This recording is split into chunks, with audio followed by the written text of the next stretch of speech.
Do you have any 5s? No? Yes. Yes, you've won again. How do you do that? Oh, hello friends. I hope you can join me Sunday at 3 PM for my weekly live stream, where this week I'll be finishing off my little monster animation by drawing a background and adding a few effects to him. I hope to see you back here then.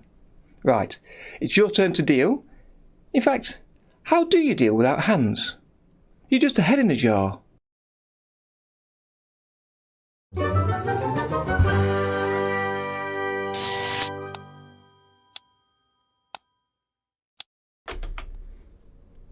He always wins. Hello there friends, welcome to today's Sunday Tea Time live stream, live from here in Nottingham, England. I hope you're doing well. As always, do come say hello in the chat. Let me turn that on. Make sure I've got the chat running. Give me 1 second.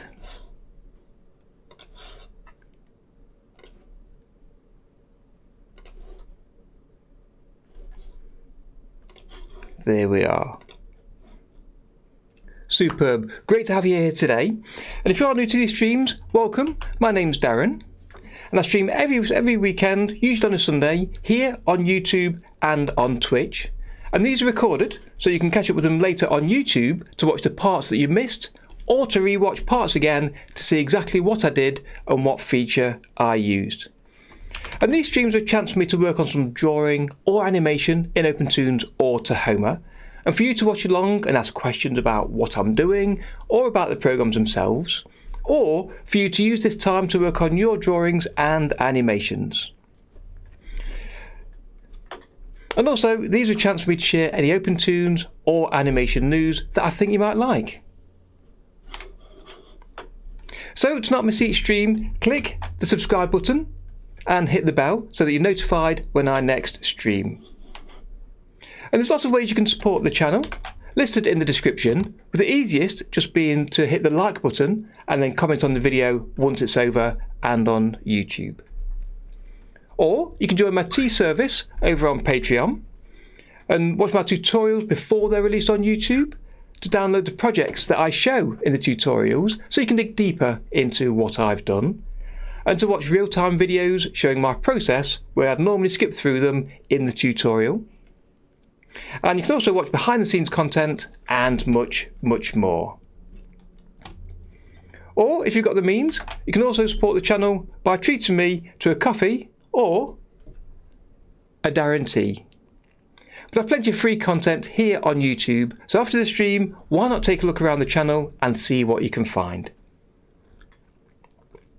But it's great to have you with me today, so just welcome to the stream. Good to have you here.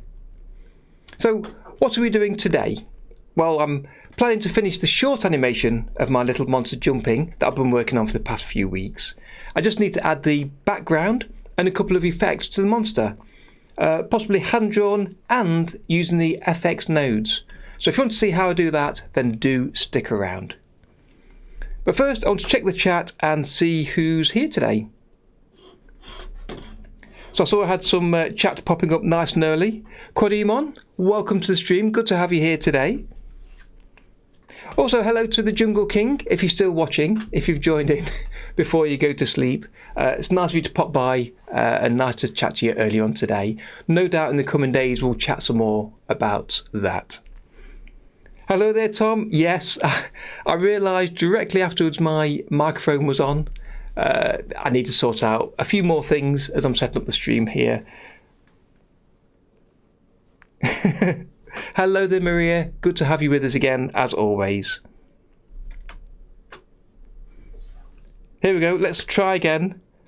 Kozo, welcome to the stream. Good to have you here today. Double O.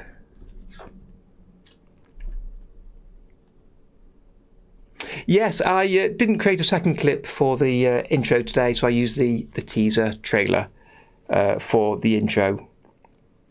I'm to try and kind of work on the trailers a bit more, as I mentioned in the Discord chat, to try and let people know what's going to be coming up on the stream, and as I said in the chat, for new users to come along. If they hit the link, they'll at least to see something of what's happening, so get an idea of if it's the kind of thing they might want to watch, but then also to fill in everybody else of what I intend to work on. Amar, hello Amar, good to see you again. Yeah, no problem at all. Good to have you popping in. And yeah, we'll chat later on tonight about all that stuff. I don't think we disagree at all about anything, to be honest. I was just kind of clarifying and chatting about a couple of things, but we'll chat later on about that, no problem at all. Titus, good to have you here. Good morning. Good to have you here today. So as I say, if you've not said hello in the chat before, do come say hello. Let us know if it's your first time here or if you're a regular viewer. I know people like to come along to the streams and just lurk quietly in the background. That's perfectly fine. But if you fancy saying hello, everyone's a friendly bunch, so come and say hello to them. And there's one more person I want to say hello to. I was in two minds about what to say about this, but before we get into today's animation news and fun, I wanted to share something a little bit serious first, if you'll allow me. Let me just move away from this scene a second and come into a bit of a close-up, just have a quick bit of a serious chat. I don't normally talk about politics or world affairs on the channel. I like to keep it as a fun channel about learning, growing together, and having everything we do all about positivity. But I couldn't get through today without mentioning something about the situation.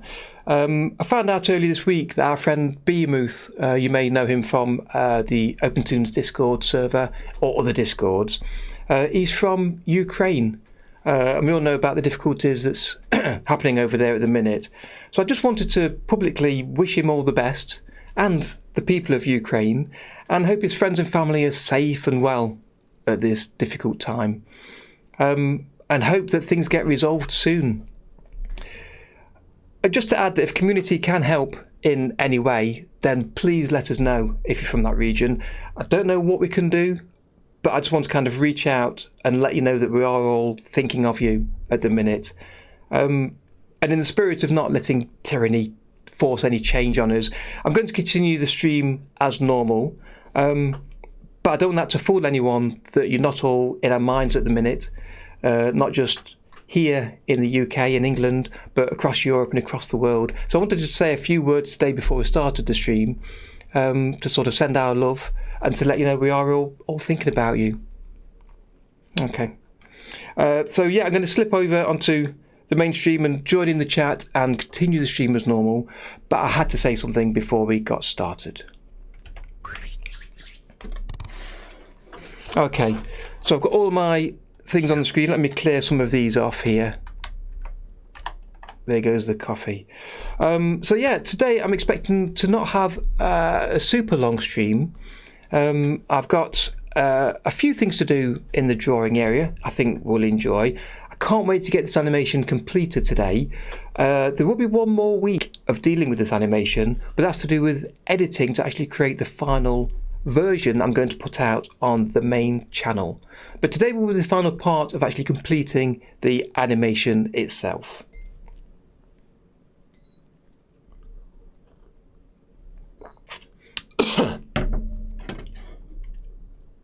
So I did want to ask the rest of the chat a couple of questions, slightly flippant. I've been recommended to watch Encanto, recent animated film. I've not watched it yet.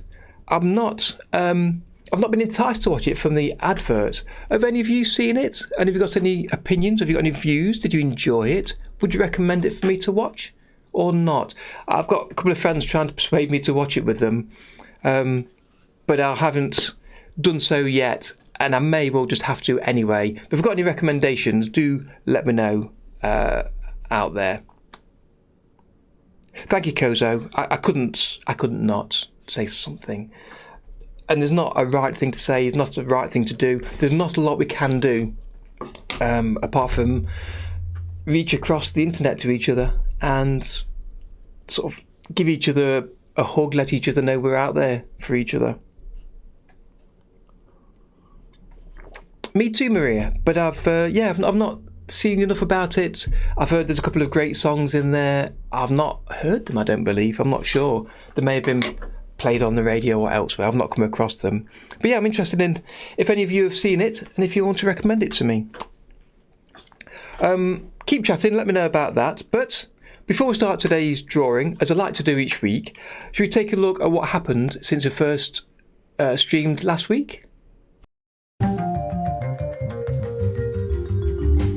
What happened last week?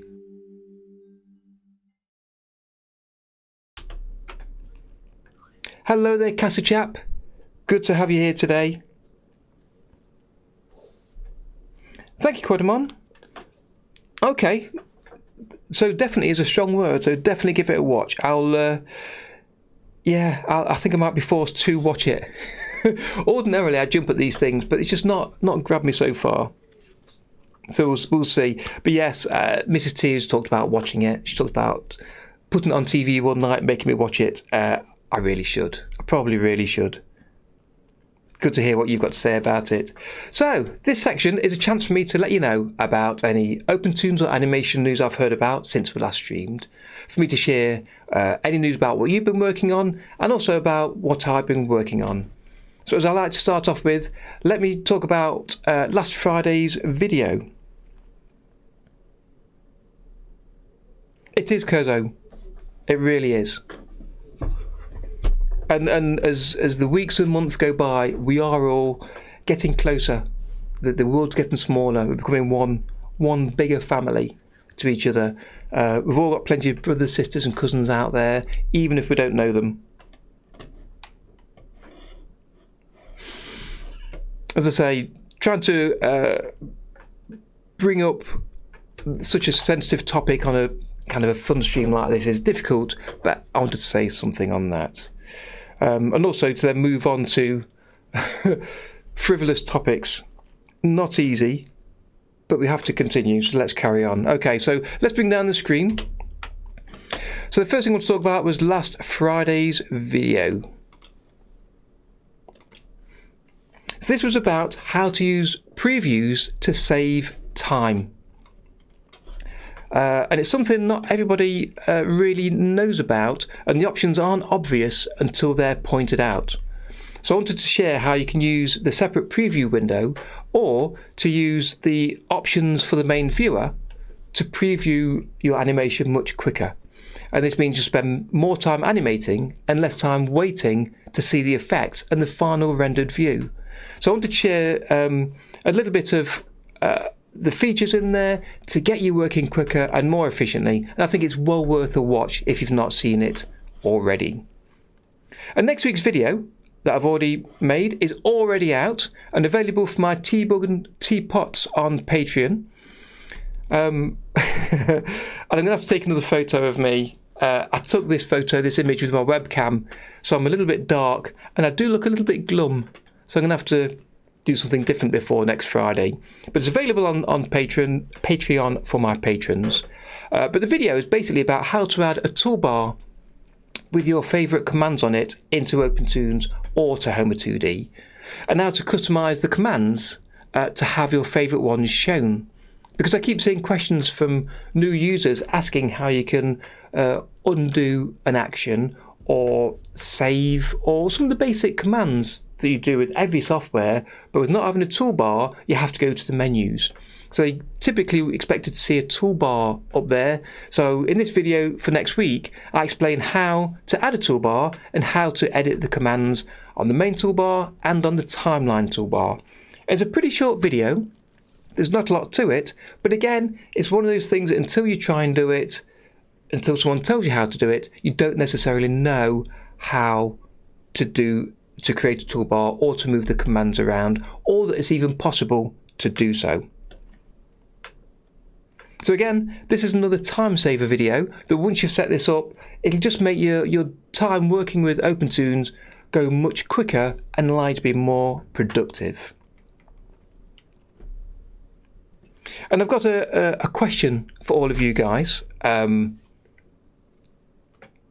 for this coming week or so. Let's get rid of that.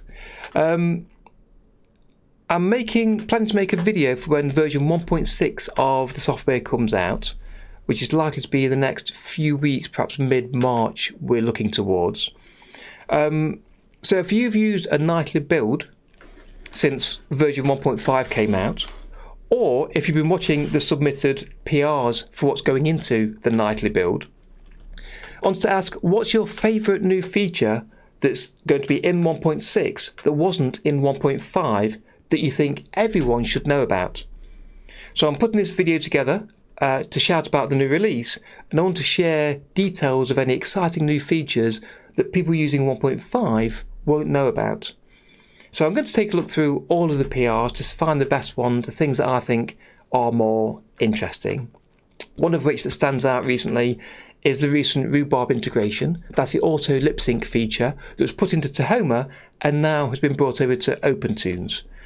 So I'll look to see what else I can find of mine I like, that I think is useful for people. But if you can let me know what your favourite things are, either in the chat, or you can post it later in the Discord as you come across it or think about it. Do let me know what your favourites are, or even in the description below if this is a recorded version that you're watching, so that I can put that video together to shout about the best features of the programme, to let people know why they should upgrade, or for people coming to OpenTunes for the first time, why they should download it and use it.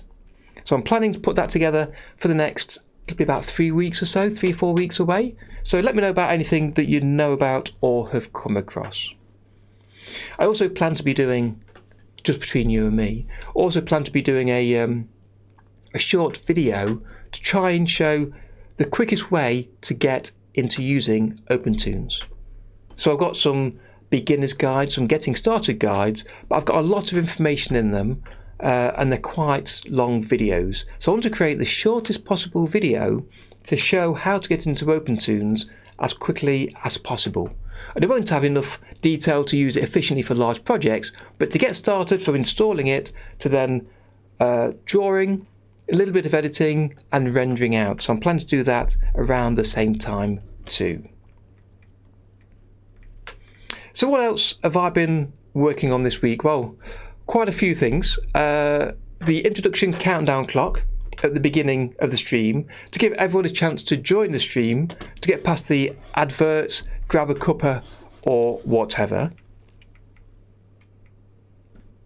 And so they don't miss the start of the stream that has happened in the past. And thanks to Tom for bringing this up last week after last week's stream, where the ads and everything seemed to cut out the beginning of the stream. So I've now got this 60-second countdown to give us a bit of an introduction buffer before we get started.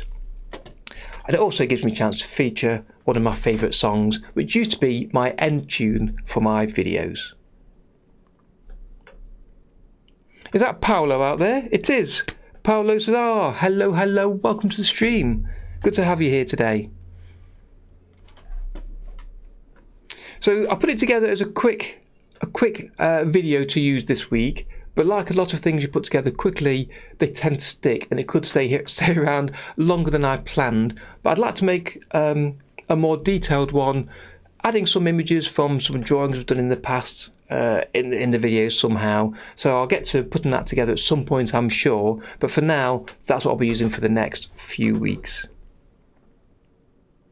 Excellent, because the plan is that even if you join in late during that, or it gets cut out for the first 10-20 seconds, it doesn't matter. You're not missing anything in that intro video. You still get the countdown. You know when we're due to start. What else have I looked at? There's one more thing. I wanted to share this with you and also get the an impression from you and some ideas possibly of how to use it. Natraj Kamboj, hello, welcome again, good to have you here. And I appreciate all the sharing of the tweets that you do. I've noticed that, and I do appreciate that. That always helps the channel to get the word out to more people, so thank you for that. I've heard about some of the manipulations in Grease Pencil, in Blender. Not really possible in OpenTunes. The plastic tool is kind of the nearest to what I understand you can do in the Grease Pencil, because in Grease Pencil there's the ability to throw a mesh onto your drawing and then manipulate that. But it's not quite the same in OpenToonz, but the plastic tool is the next nearest thing. And in fact, I shared a small, really tiny little animation that I threw together in like 20 seconds on the Discord server yesterday or day before, was it? Possibly Friday or Saturday. Because I'd got a version of OpenToonz that didn't work for me because I hadn't downloaded it in the correct way. Details don't matter. But by downloading the official 1.5 version, I could then use the plastic tool. So I did this little animation, and when I take a break in a short while, you'll see it outside of the kitchen, a little red dancing face. And that'll show you kind of an impression of what you can do with the plastic tool. But you can do much, much more than I've done there. But it's really good for doing a sort of a 2D manipulation of a flat drawing.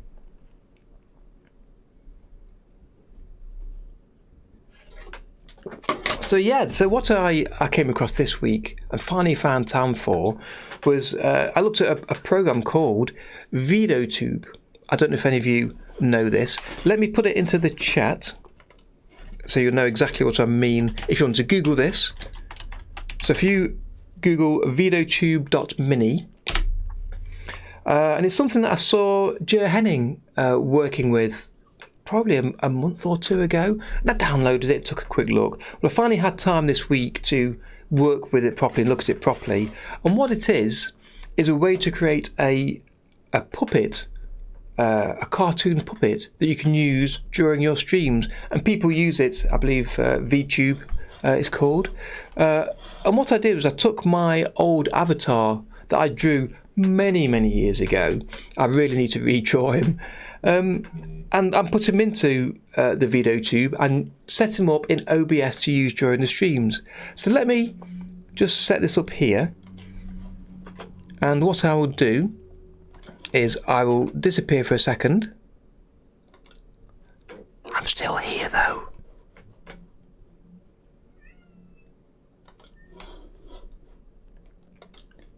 I'm still here.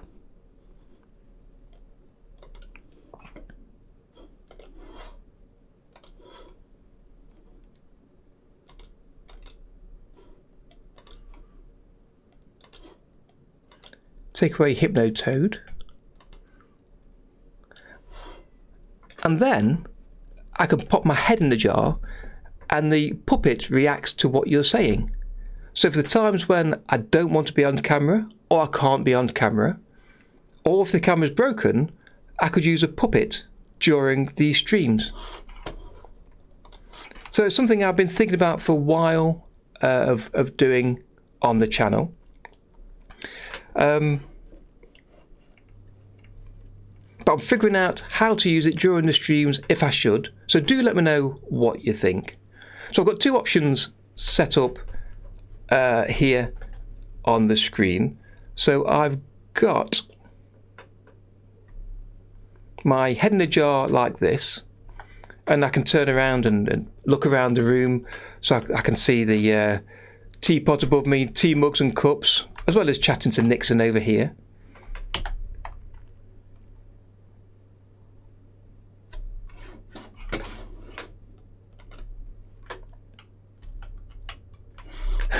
From the metaverse. Yeah, so you can look around and do things with your character. And I've also got him set up as an actual puppet to sit in my chair. So instead of being just in a jar like this, if I just disappear me for a second. There we go. I can turn up and sit in the chair instead of me being in the chair. And it doesn't react to what you're saying as neatly as you might want it to. You need to adjust the settings, and I keep fiddling with them to try and get them right, to make the mouth flap about as it needs to. That's about right, maybe around there somewhere. So you can change a few settings on that. And again, because I've set up some different posers, I think they're called, I can have him look around to read on the chat and help me out in that way. So yeah, there's a few ideas I've had. It can be here in the chair instead of me. It can be a head in the jar chatting to Nixon or to you, or even just as a puppet at the side of me. when I'm actually on camera, and I can operate him using the keyboard shortcuts to make him do what I need him to do, instead of kind of responding to my voice. I can kind of operate him like you would an actual puppet.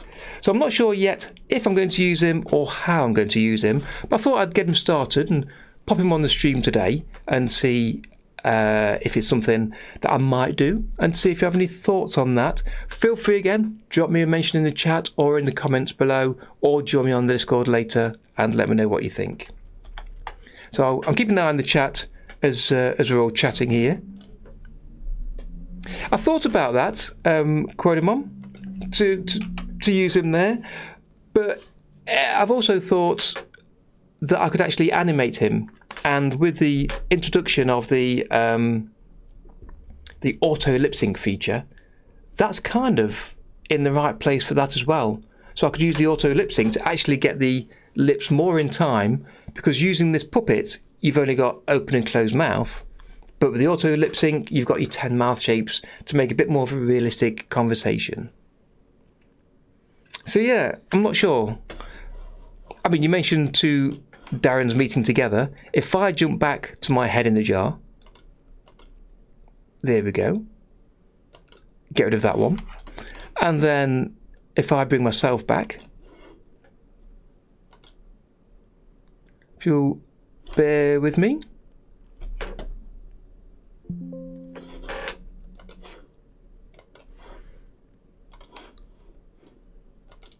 there I am. Okay. And everyone's back together.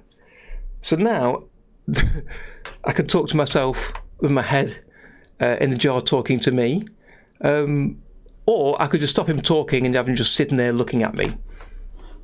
So I could turn that off by changing that, and now he just sits there without chatting. So we've got a few different options, and I can just operate him now as a puppet to move around as I think he should.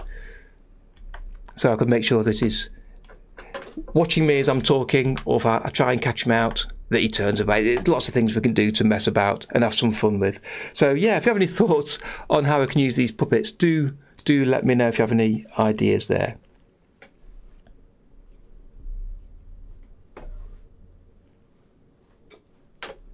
Yeah, it's really weird, Kozo, that different people have different experiences with OpenToonz and Tahoma.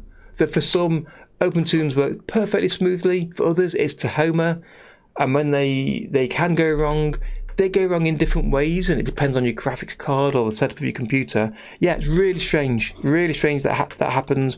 It's unfortunate because it's really difficult to give advice to people of what they can do. So yeah, I'm not sure what to tell people sometimes, apart from some of the efficient ways you can change the software to run better with your graphics card, keeping your drivers up to date, that kind of thing. Essentially, they're the same code, so you shouldn't have these problems, really. So yeah, it is really peculiar.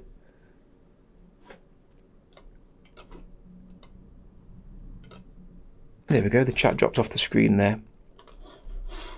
Okie dokie, right, so where are we now then? So yeah, I'll just mention the final thing regarding news about OpenToonz. As I say, it's coming up to the release of the next version.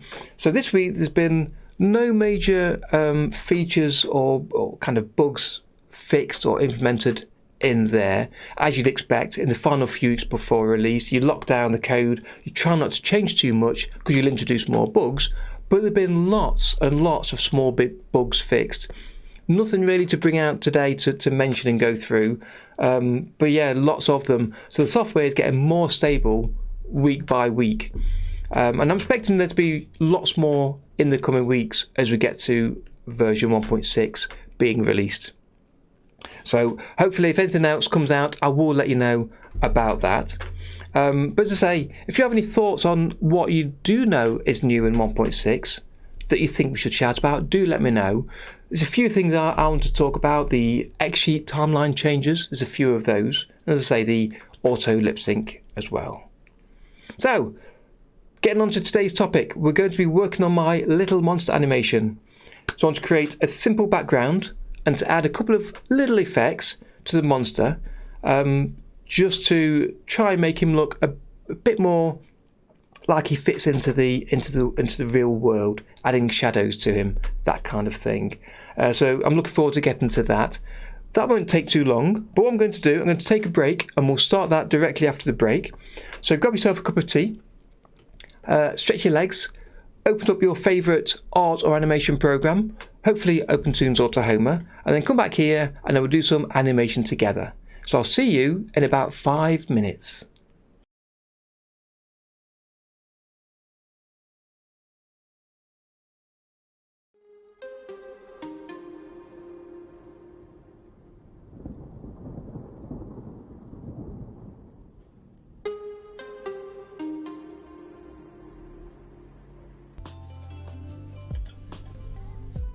Hello friends and welcome back.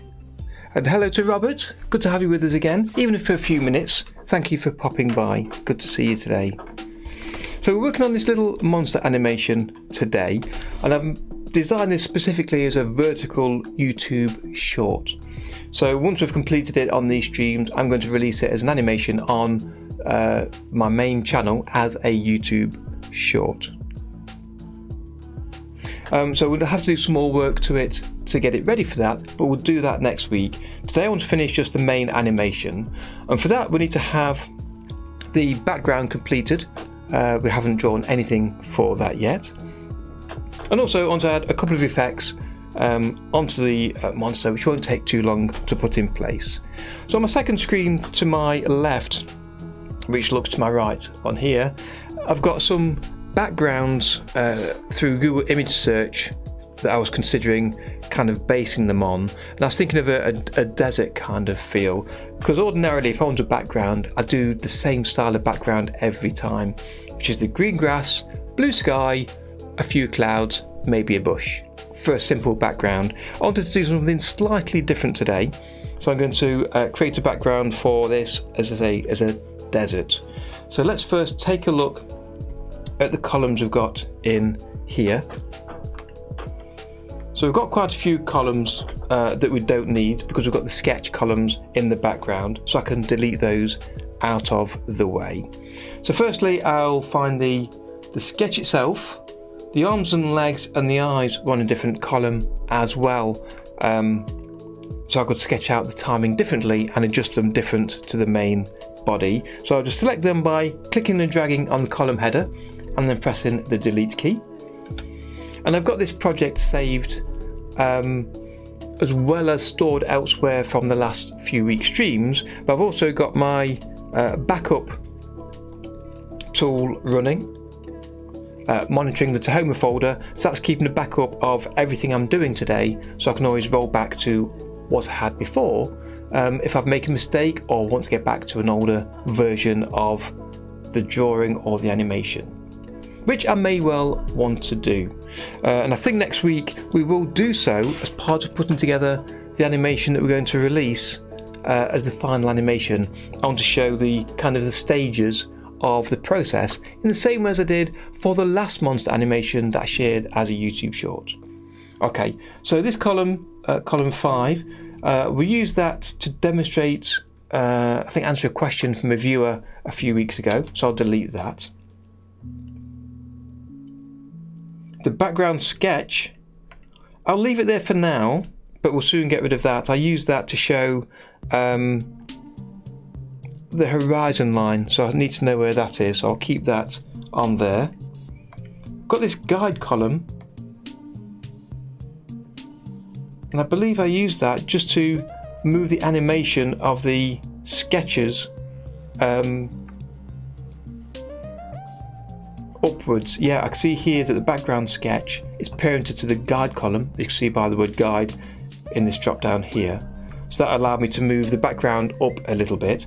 We're not going to use that background in the final animation, so once we've got the actual full background we can delete those two. So for now we'll just hide them. So I'll click and drag on the column headers, I'll right click and choose fold column, and that just compacts them down to make the view clearer to see. And I'm using the X sheet today rather than the timeline, just to give me more vertical height to see the whole animation. Ordinarily I'd use the timeline.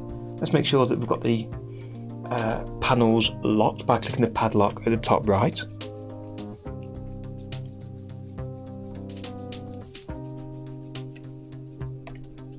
So I've got this monster column here on the right. I just want to check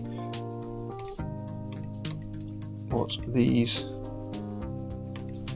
are. Right.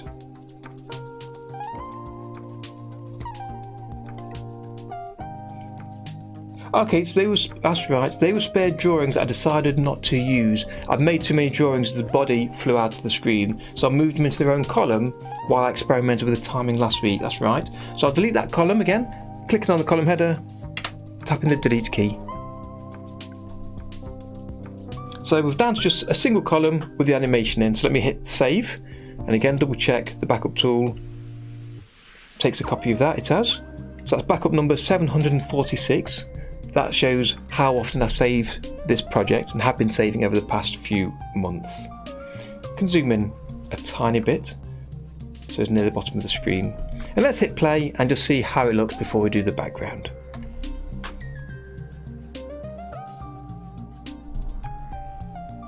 Bing, bing.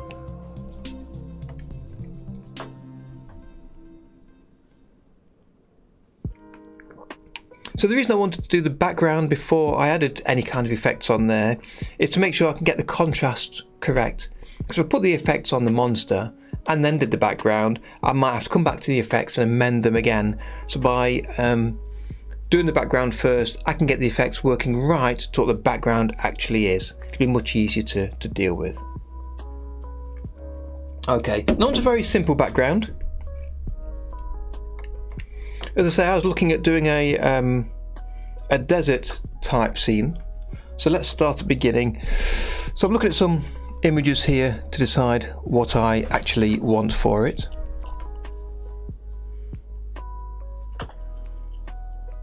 And I'm tempted to stick with vector for the majority of this, and I'll no doubt use a number of columns as I like to do for backgrounds.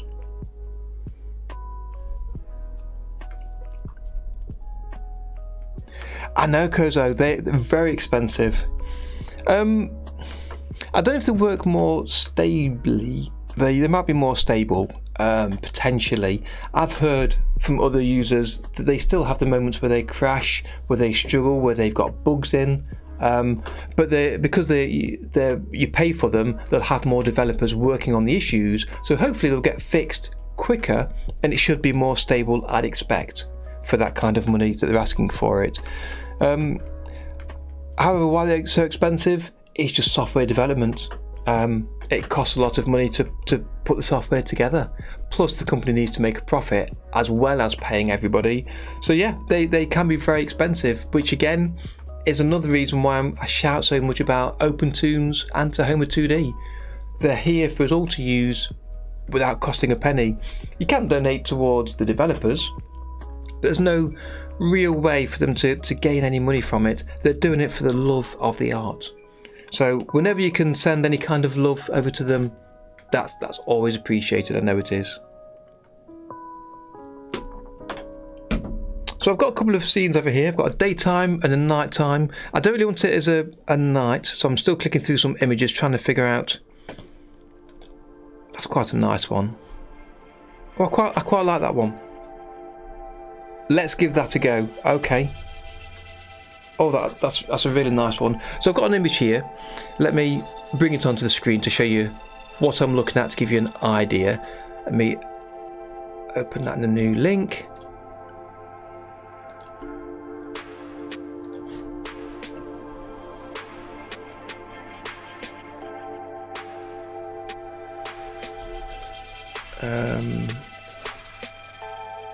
Here we go, got that. Great.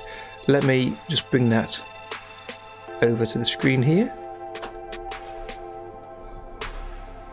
Okay, that's the kind of image I'm looking at to try and replicate a little bit. Not identically, but a little bit like that.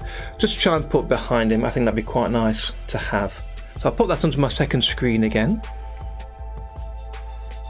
And I'll make that larger to make it easier for me to see. Nice, okay.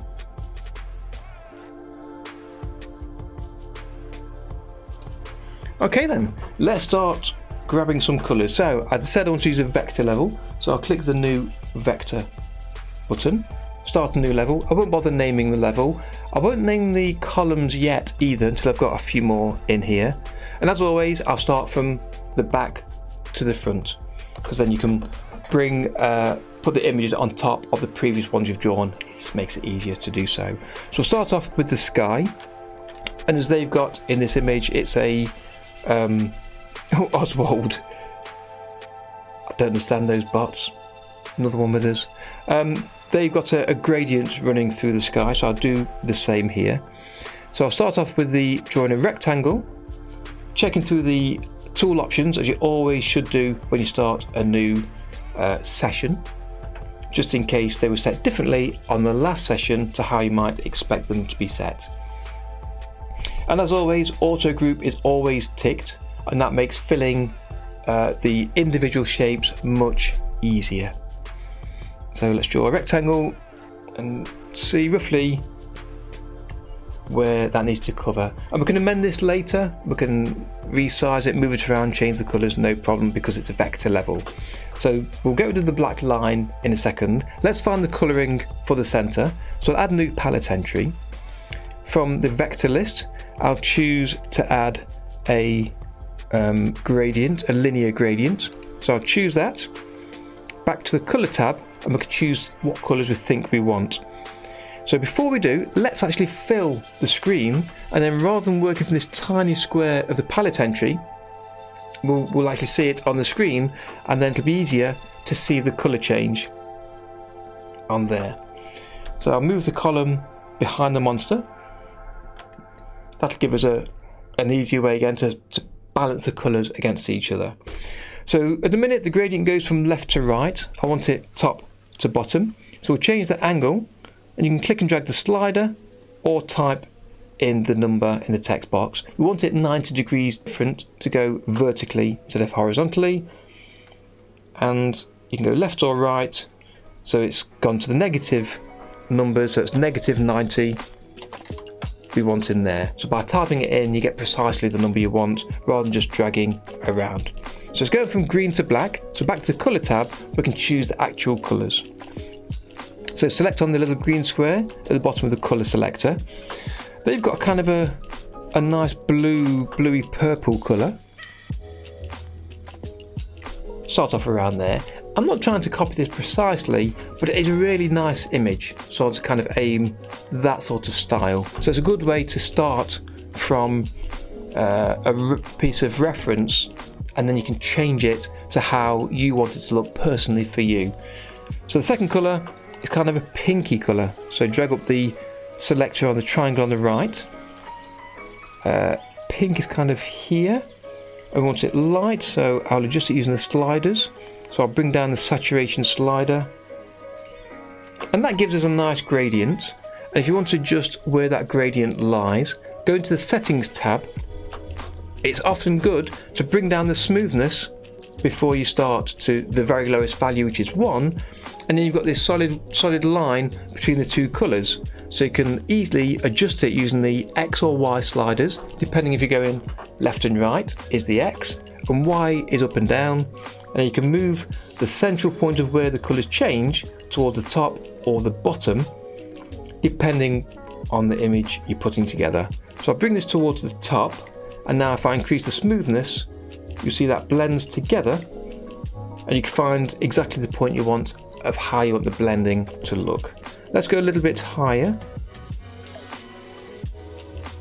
There we go. That'll do just fine.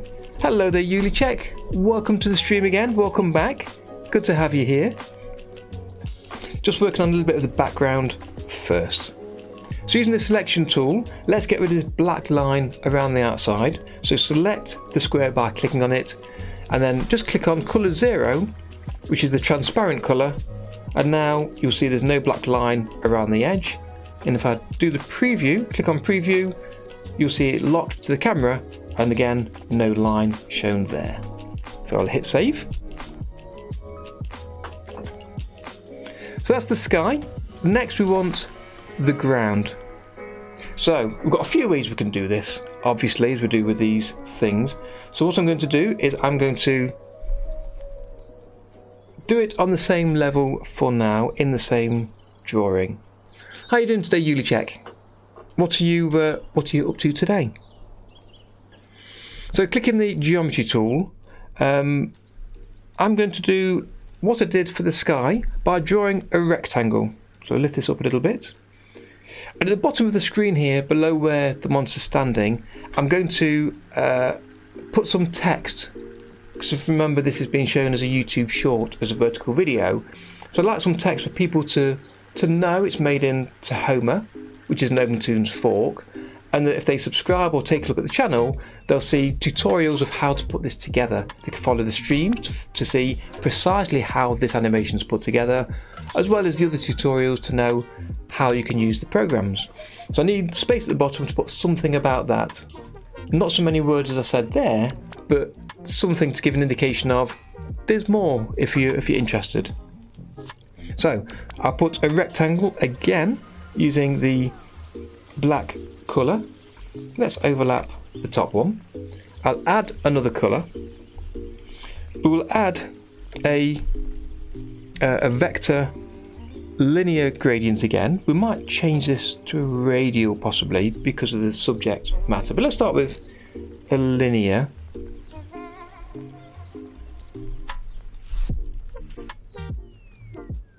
We'll start with that. I'm having two ideas of what we could do, but let's start with the linear gradient first. Okay, again we'll fill that in so we can see the gradient. We can then go to the settings, and if you remember it was -90. You could use +90 if you wanted to. It would just have the colours in reverse, so black to green instead of green to black. Let's choose the colour.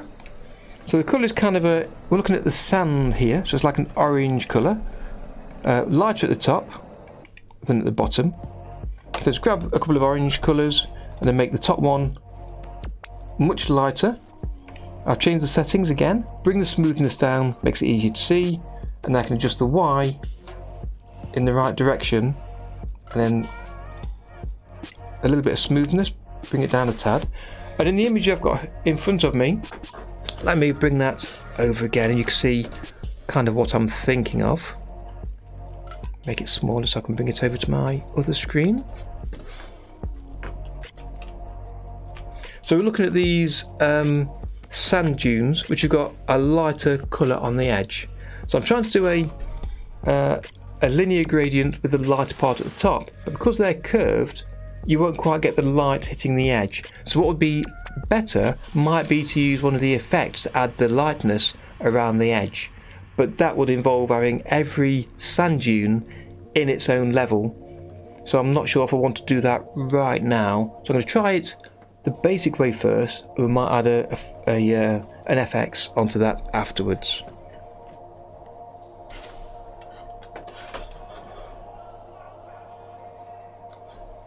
So again, pop that over there. Let me take a look.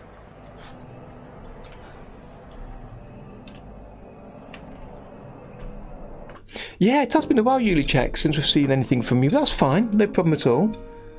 Yeah, that's the problem with freelancing work or working with somebody else, that you can't always share what you're working on. But yeah, no problem at all.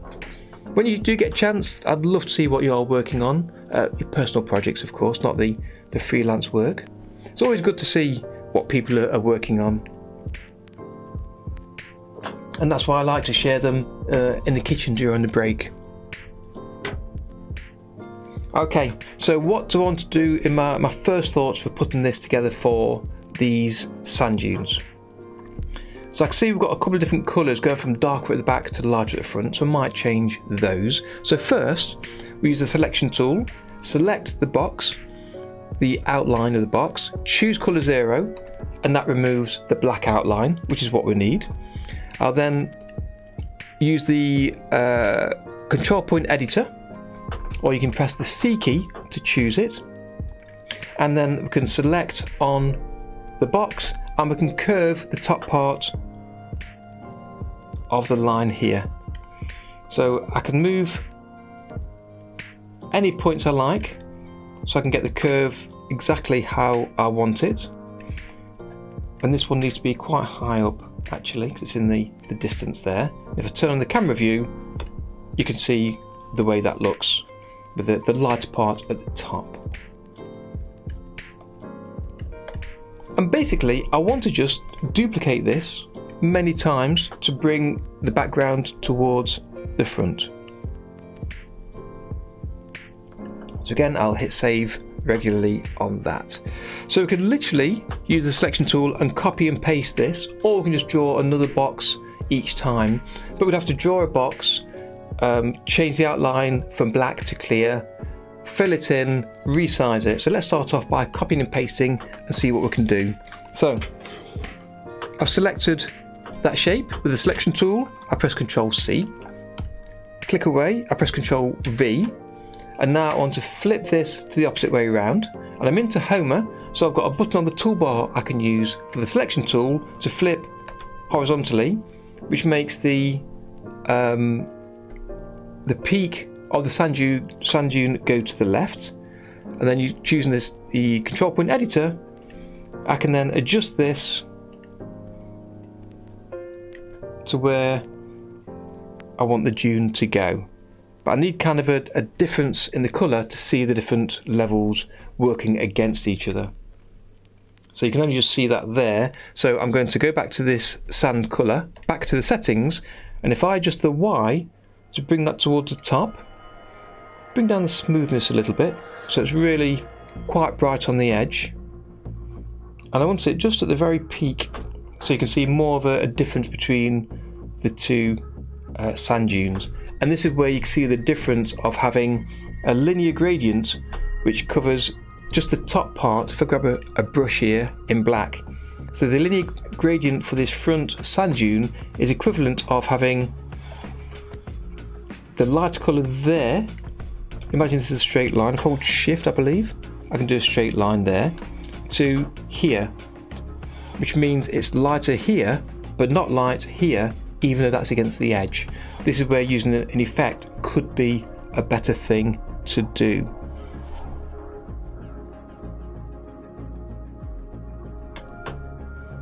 So I might just continue first with this and see what we can do, and then we'll come back and do the effect if necessary. So again, using the selection tool, grabbing the top sand dune, Ctrl C to copy it, Ctrl V to paste it, and then we'll bring this down.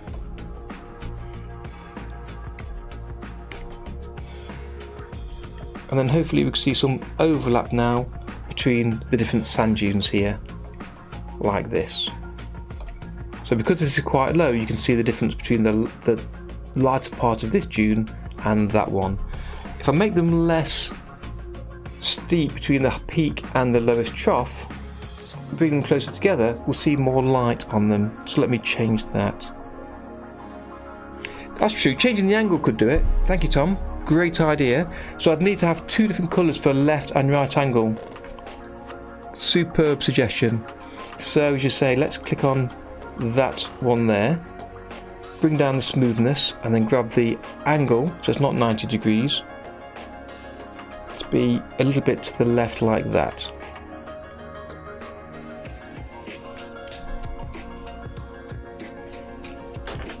Thank you, Kozo. I have made a couple of videos on the channel here about organising your work.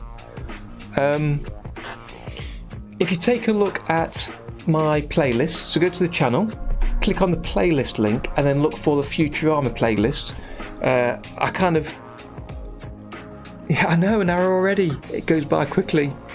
If you look at that playlist, you'll find a couple of videos there talking exactly that, about organising your work, because I was trying to work through that project in a way that was scalable to a large project. So to talk about a longer episode with a number of scenes all working together, all within separate projects. So in that playlist and in that video, you'll see how I planned out putting the background and the characters in separate scenes, and then the actual scene for the film in yet a third type of scene. So that could be worthwhile taking a look at to give you a few ideas.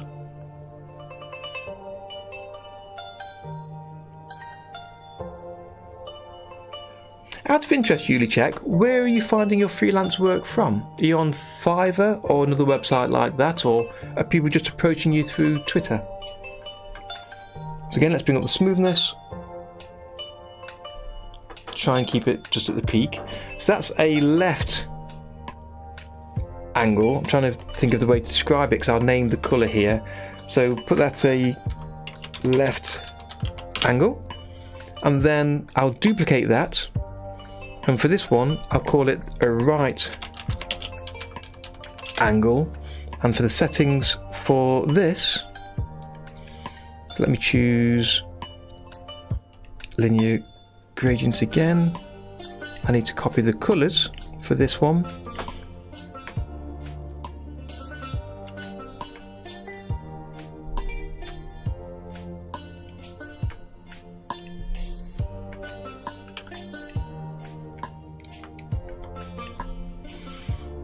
I'm just copying these by looking at the numbers here. So 33, 57, 100. Fine. And then change the settings. So the left angle was -83. So it starts off at -90. So I'm just going to go the other way. Try that. There we go. So again, bring that down a second. And I will fill the second thing there. Adjust the Y to bring it to the top. There we are. Add a bit of smoothness. Okay, see how that looks. As I say, if you go to the playlist, is the best place to start at. No problem. I've made so many videos, you're right. I keep talking about trying to organise them in better ways.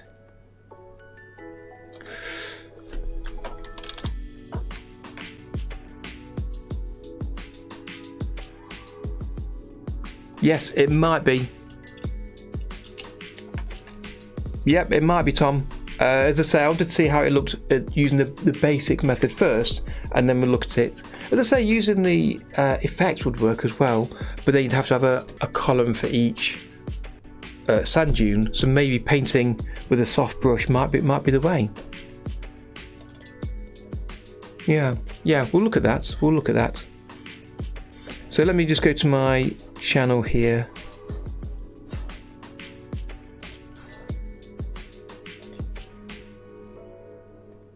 Here we are. Okay, so if you go to the channel, Check, ignore my smiley face, hit on playlists. I've got quite a lot of other playlists there for me. You get a different view to the ones I do. So give me a second.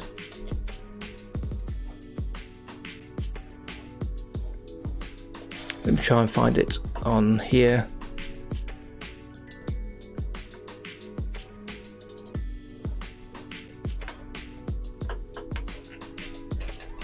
It's showing me my view rather than your view. Fiverr, okay.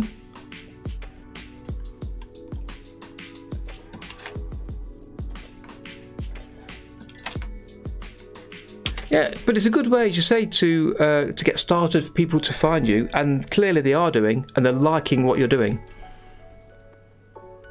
Here we are. Okay, so if I bring this over, this is now without me being logged in. You can get to see the view you would see. So if you come down and take a look at the Futurama fan film playlist, click on that. I'll mute that. And if you have a look through these videos, you'll find in here I talk about setting up a project and how you might consider setting them up.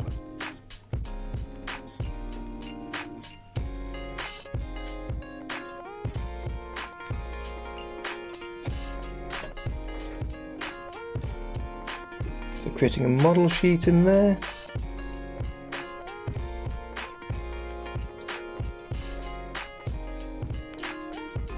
A video talking about pre-rendering the backgrounds to make it more efficient when you work on the actual scene. That's really useful to do.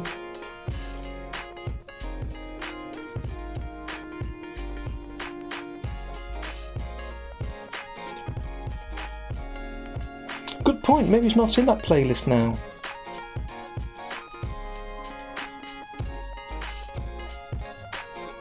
Ooh, okay. I'm glad you brought that up. Let me have a quick search, just for 2 seconds. We'll get back to the video, the drawing in the background in a second.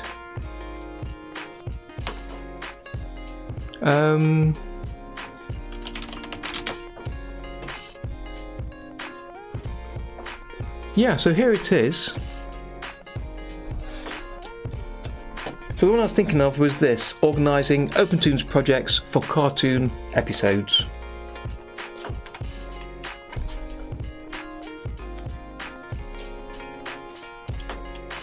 So let me post that into the chat there.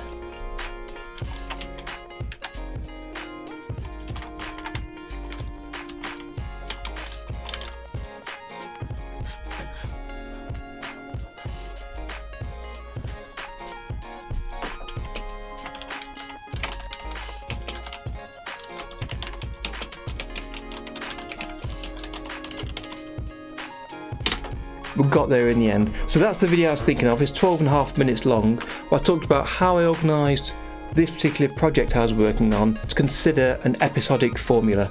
So if you take a look at that, and that'll give you some ideas of how to get started. Possibly Querimon, shading the monster to match the background. I may well change his colours and the shading to match, which we'll get to after the background. 1 to 200, hello! What did you miss? 1 or 2 things. Take a look back at the stream when we're finished. We covered quite a lot at the very beginning.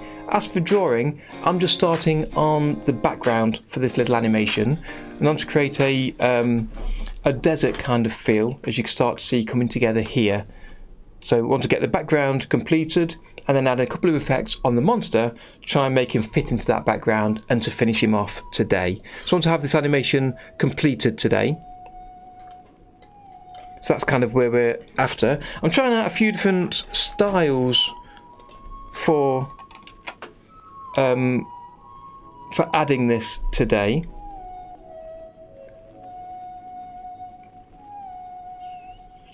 For doing the sand dunes, we're talking about adding the highlighting the sun on the top of the dune, and I've currently used the linear gradient for this purpose. It's not quite doing what we want. It's pretty close, but not quite. So let's just take a look at what we can do as an alternative. So let me add in, I love the Toon's raster levels, I can't help myself, so I'm going to use one of those. So smart raster level into Homer. You can use the vector tools, as Tom was saying, and then convert it, but I like going straight to the raster. So let's start at the very front, grab a normal brush. I'm going to change the second colour I've just added. If I choose the RGB colour picker, I'm going to pick on the sand colour, save trying to find it out.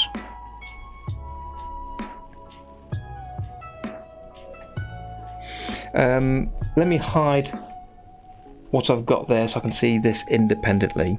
So if I grab a standard brush, if I use the paintbrush, in fact, it might be easier. Again, let's learn together and figure out if this will help or not. And then with that colour, let me paint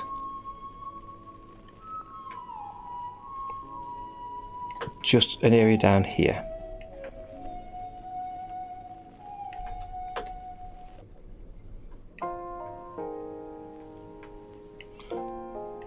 And then with that roughly painted, we can then add a new brush for the highlight. I'll choose let's hit save, a raster brush. I'll pick the spray can. Let's just take a look at this up here.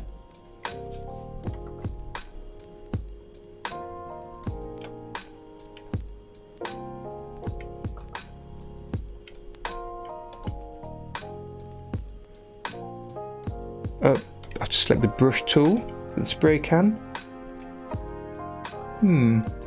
Okay. Yeah, there's going to be, as Maria says, Dave has got some ideas for how he's organised himself. There's going to be, if you have 6 people, you'll get 7 different ideas of how you can organise a project. You can do things in many, many different ways, and there's different reasons you choose to work in one way or another. So I've always talked about on the channel about creating a new project for every new scene to keep all your files totally isolated from each other. But you can create more than one scene in a project if you wanted to, which can be handy for sharing your assets because they'd all be stored in the same folder. If you don't want that, you hit save. When you start a new project, you can go to the settings here into Homer, and they're shown in OpenTunes, and you can tick the box to separate your assets into separate folders for each scene, so you can keep them separate that way if you prefer. So there's so many different ways. You can use sub-X sheets, creating parts of your project in a different scene or project, then importing them. There's so many things you can do, but that video will give you some ideas of the way my mind thinks and how you can organise. So see how you get on. Let me know what you think to it next week or when you've worked through it, in how you think you might use it. Okay, so with the second colour, if I tick the lock alpha, I'll go to the colour tab and make this a little lighter. We just see what we get here. It might make it a lot lighter to see the effect. So that's quite speckly, I can see. Let me take a look at the other brushes.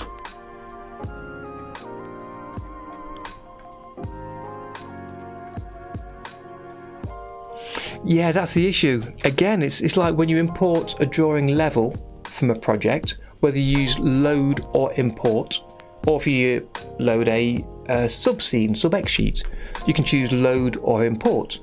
If you choose import, you get a local copy and you can work on that independently of the original.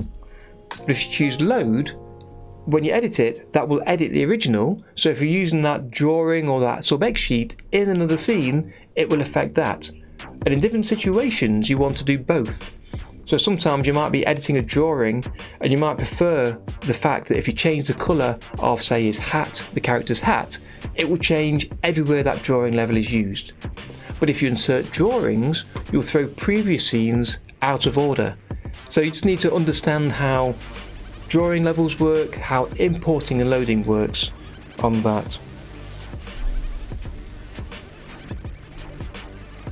So yeah, both can be really useful. You just need to understand. And if you decide to go back to an earlier scene and make an edit, then you might want to include other edits you've made elsewhere or not.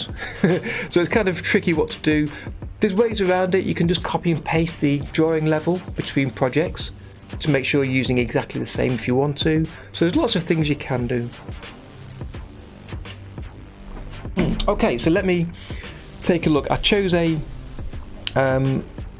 spray can brush to put into my favourites a while back. I don't know if that's necessarily the best one. So let me take a look through here.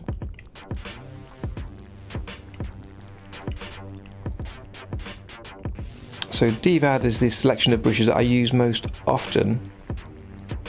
So that's the can I use. There's another can which is even rougher.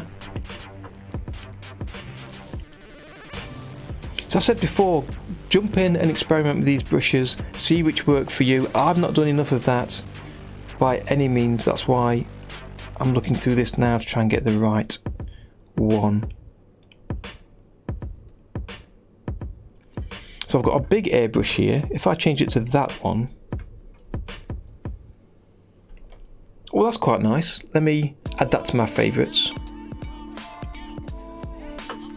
Change the colour to be even lighter, and now I can put that lightness over the edge, just over the edge of that dune there.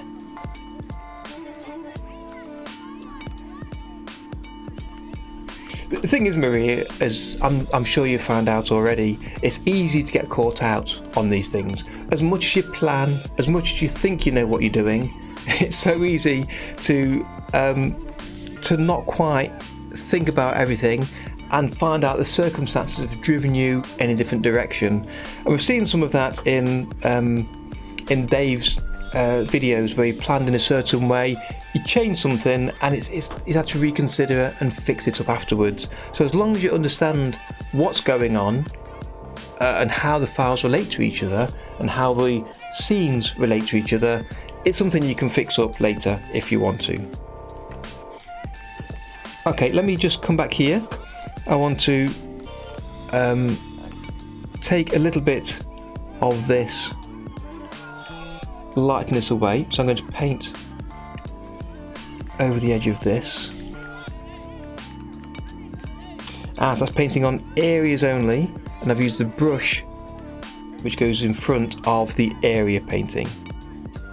Okay, so what I'm going to do, I'm going to add another colour, and we'll use the same big airbrush, and I'll choose the colour using the RGB colour picker as the sand, and now I can airbrush over the darker parts. Let me just rename these brushes so I don't forget where I am. So this is going to be the sand colour, and the first one was the sand highlight. So if I get the sand airbrush, I can then paint over these. Just try and take a little bit of that away if I can.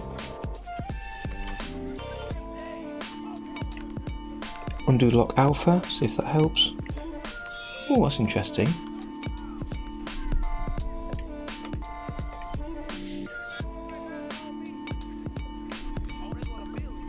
Okay, that didn't work as I expected, so what I'm going to do, I'm going to use the eraser and we'll start again.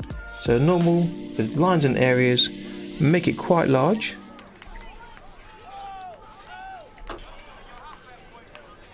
Let's start again. This is the best way. So let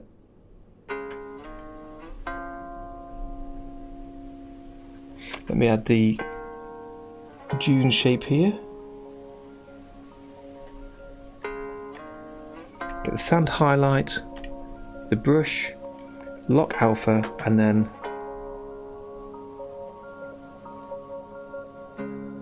slowly over the edge.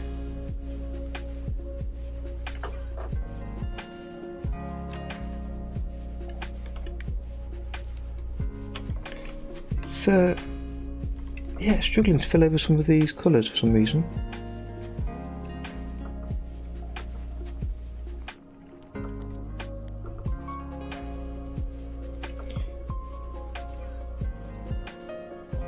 I think it's because I'm going off the edge of the screen there.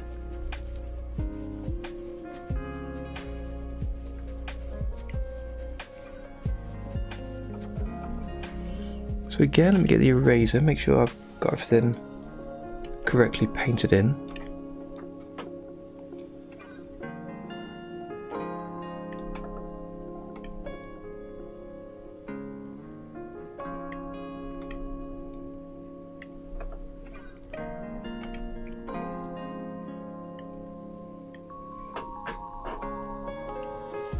Okay, so a subtle little bit of a colour on the edge there. I believe I am with the spray brush. If I paint in the middle here, you can see it's kind of a soft colour, if you can see that, a soft edge. If I press on hard, I get the same, so it's not using pressure. I'm turning pressure on.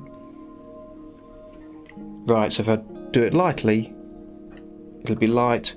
Pressing hard, you get that tight, hard look.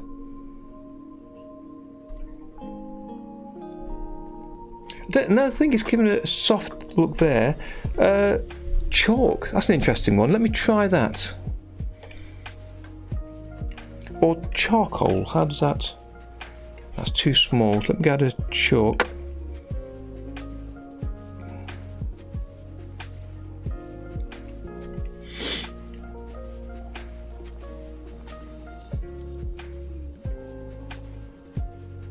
Which section is that in? Do you remember, Maria?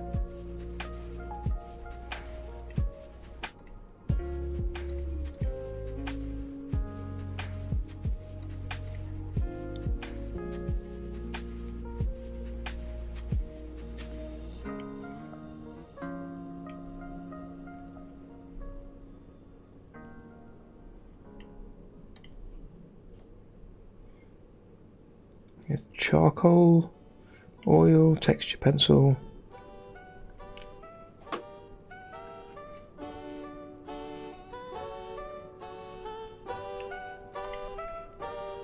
Yeah, try bringing down the alpha. So if we go to the settings for this colour, opacity there. Let me just double check which way is which. So if we go up to the top, that's quite large. If we come down to the bottom, that's invisible. So come up a little bit. Right, so that needs to be lower. It gives me a lighter view. Deval, the right hand side, thank you.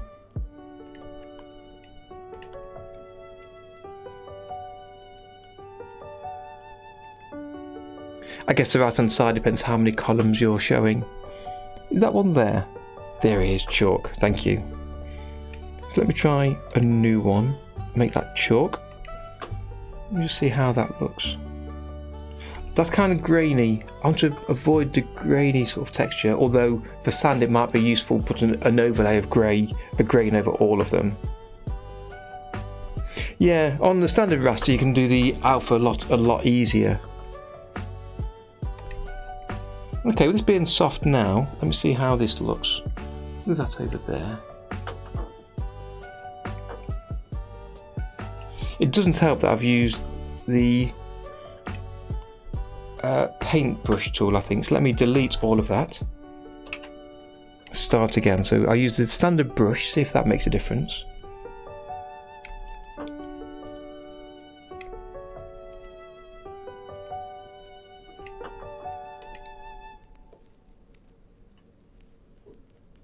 Go to lock alpha. Brings behind the monster, of course.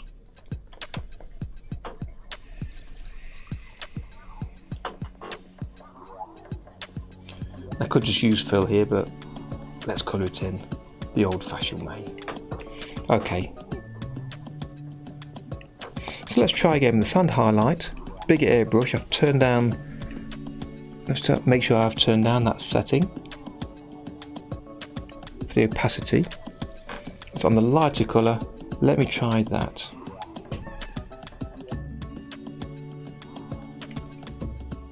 Lock alpha, of course.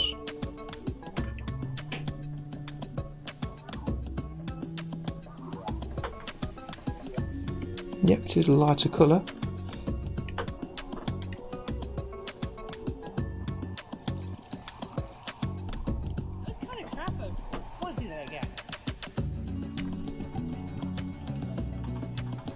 It's not liking that, is it?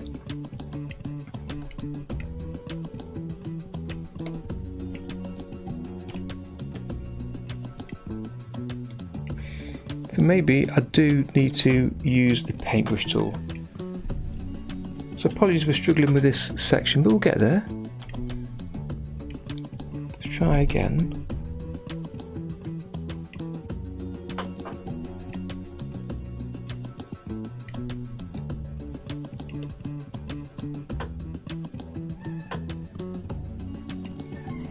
Brush tool, the sand highlight. Right, that's okay. Let me bring down the alpha again. And the wider that is, the more control you've got on the slider. So 0.3, just to be a lot lighter than I had previously. Hit save, so I don't lose where I am.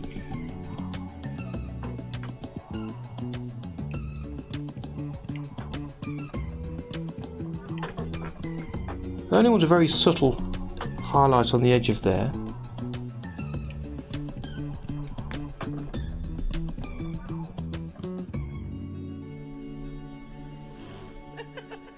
Hardness 0.4. Yeah, let's knock that down. I don't fancy taking off the lock alpha though, folks, because then it will just involve lots of cleaning up later if I want to go to the layer behind. So for now, let me start off by creating a new drawing for each layer of the sand. And I'll use the same drawing level, so I'm not creating lots of levels. I'll press Alt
Oh, crash! Not a crash for a long time. Okay, let me open up Tomer again. So that's when I pressed undo, which is quite interesting. One of those undo bugs. I've seen there's been a few of them fixed in OpenTunes recently. Let's see how far we're saved. So we've got all 3 saved, so we haven't lost too much. Do we have a number 4 or not? No, we don't. Just 3 drawings. That's fine. So again, Alt D. Place that in its own column.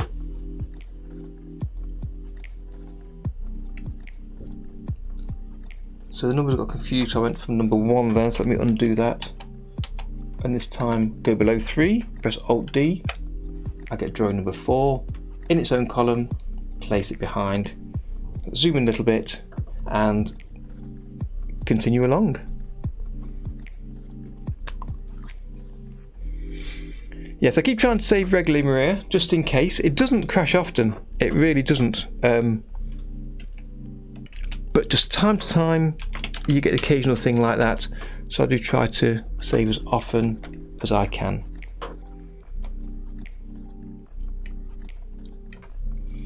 Okay, so sand coming up here.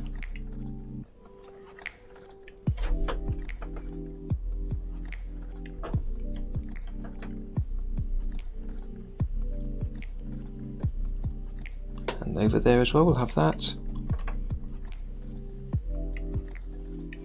And then the highlight and the brush tool, let's check all the options because it closed down without closing down properly. It crashed, so you lose all the options you might set up. So lock alpha, I'll leave that on there, and just add a little bit here.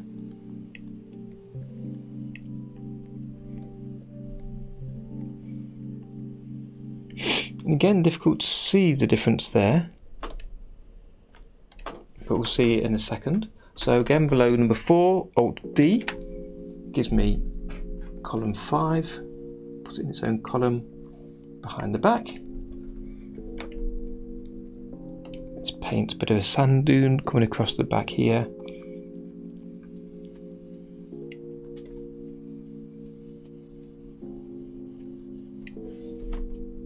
Yeah, these are looking okay. I'm liking this. I think it's better than we had for the vector dunes.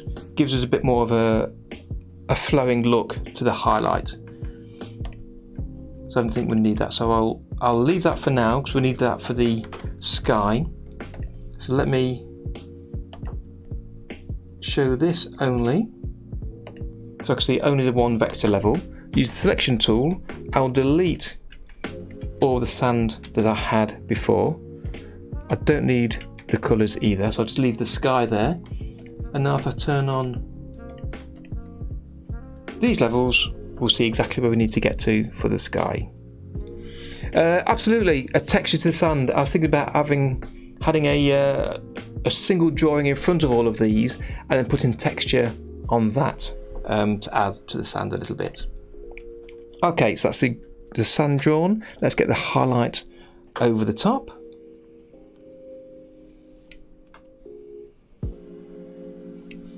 And then again, Alt D, and we'll place that behind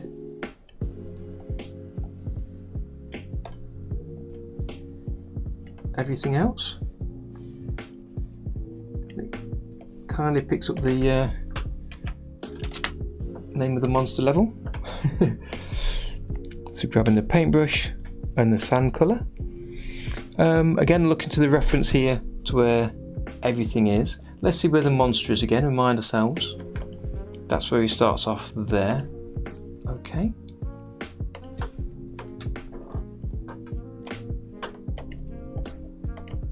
The sand colour, and let's paint something in here. So I'll have a sweeping piece of sand there. And now I can see where I didn't quite get the highlight over this enough.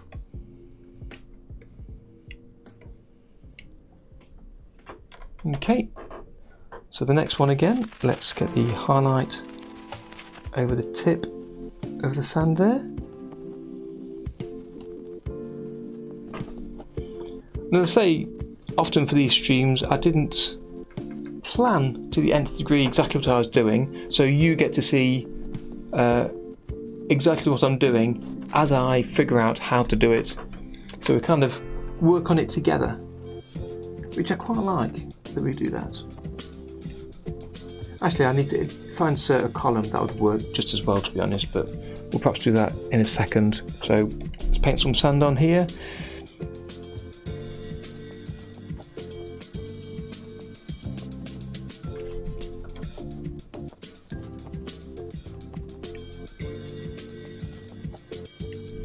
And again, using the brush, a little bit of highlight.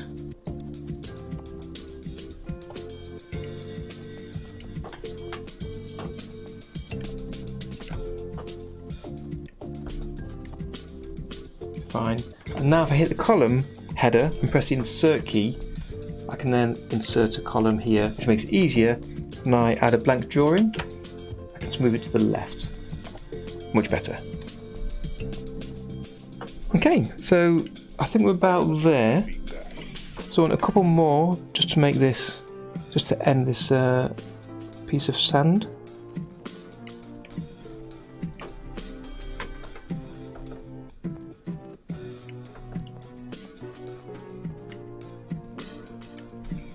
And with the highlight over the top.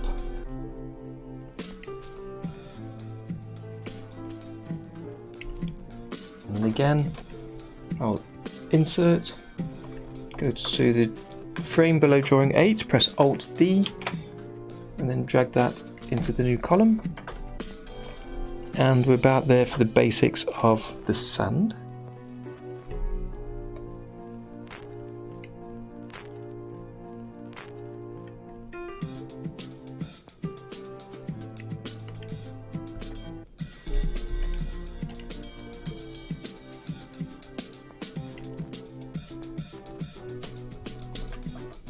And then just sort out any highlights that we want.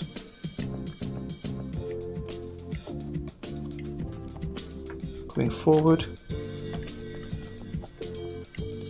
to separate the different layers like that.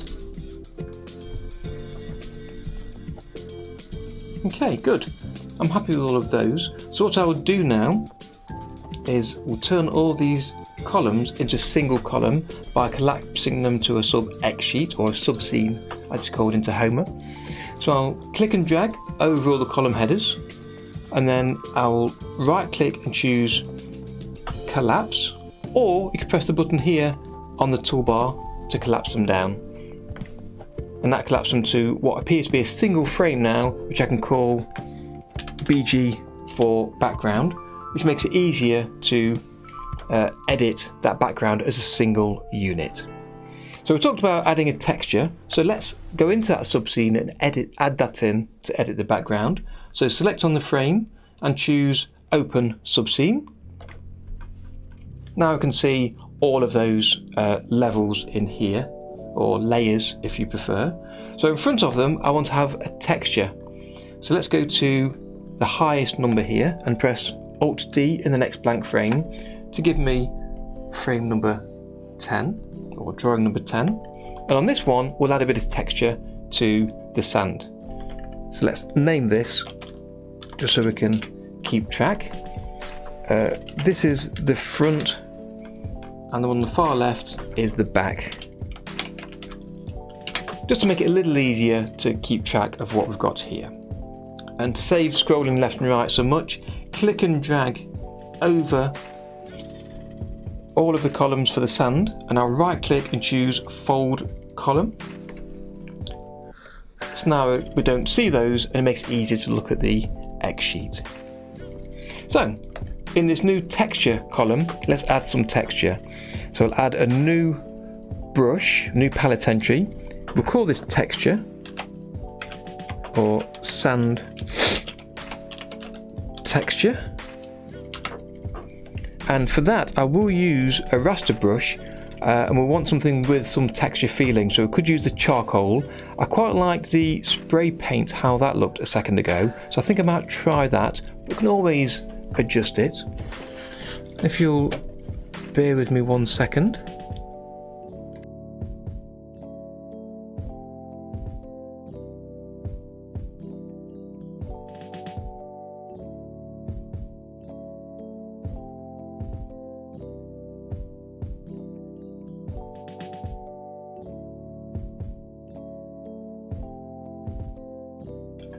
Awkward Penguin, hello! I didn't disappear just because you arrived. That was just circumstance. Great to see you again today. And you got me thinking, was it last week or the week before?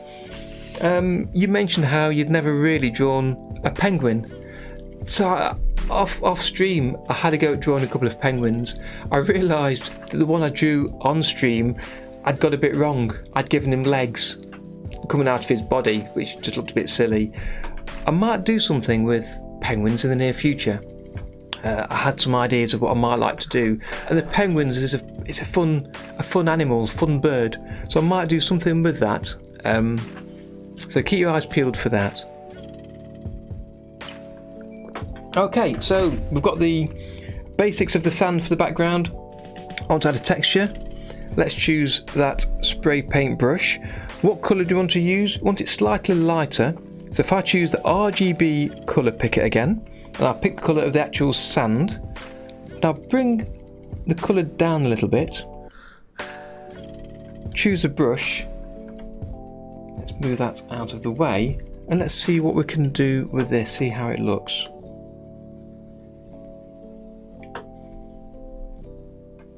We don't want lock alpha for a start. That's pretty good. Let me go to the settings for this. I'll bring down the opacity to make it lighter. Actually, I can do that on the colour, can't I? If I bring down the alpha on there.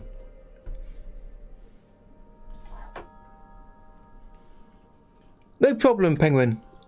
I never know whether to call you awkward or to call you Penguin, but Penguin seems better. Good to have you with us today. Breathing is Pog. Penguins are super cool.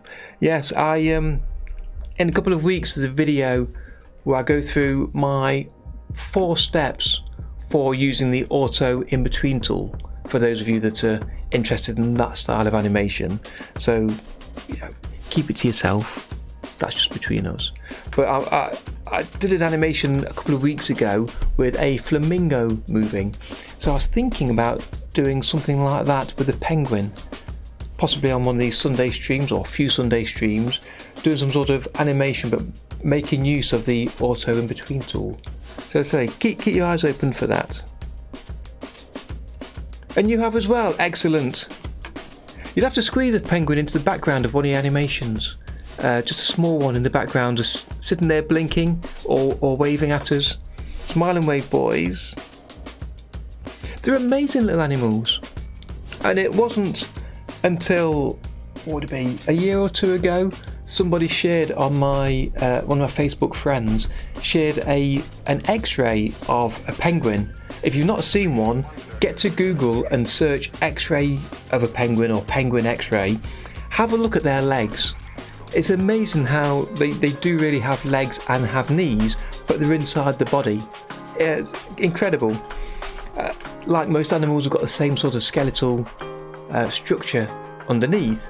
For penguins, it feels like they've got feet on, or flippers on the bottom of the body. The fact they've got legs in there as well, I'm like, amazing. Only a year or two ago I found that out, after all these years of living. 1 to 200. Do you have anything importing to Tahoma as SVG? I know people have used SVG and imported them to Tahoma and OpenToons. For some it works perfectly fine every time. For others it works partially, so they can get to see the rough layout, the rough lines they've drawn, but the fills might not be imported, or some of the lines might not be, depending on what they've done with it. If anybody here knows in the chat, do let us know if you work with SVGs. I've not worked with them personally, but I've seen that people have. If not, jump onto the Discord and ask there, and there were people there that can help. I know Sodapop has worked with SVGs and importing vectors to OpenToons and Tahoma, so he might be able to help with that. Let's bring the size down a little bit, see how that looks, to make it slightly thinner. Smaller dots.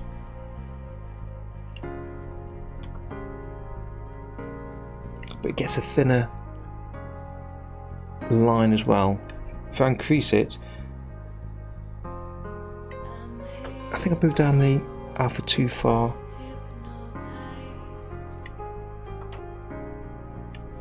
Was it too light? But I'll see the texture, so let's see what we can do with that. It needs to be quite subtle because we're not seeing a lot of this in detail.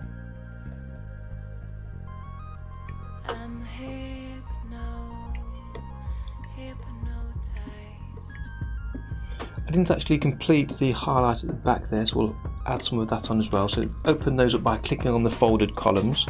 Go to the very back and we'll choose the sand highlight with the brush alpha lock locked. Bring down the size again to 0, which is the standard size for the brush. And then add the highlight onto there. Okay, then using the texture again, make it slightly larger, not too large. Go to the correct column. There we go. A little bit subtle texture, but it's okay. They're incredibly determined. It's amazing when you see what they have to put up with through the winter months. Let's fold these down again. So that's the sand complete as far as I'm concerned. I'm going to go to the backup tool and make a backup of that.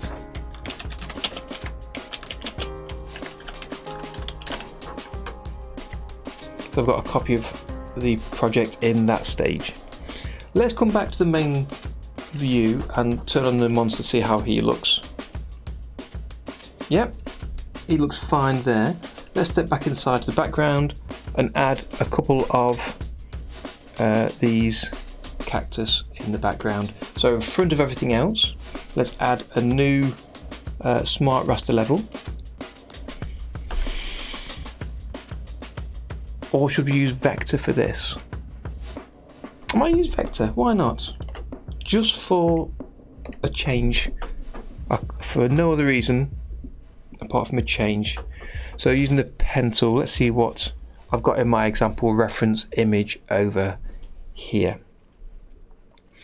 So start off with a brand new palette entry again, so I don't use the default 2 colours.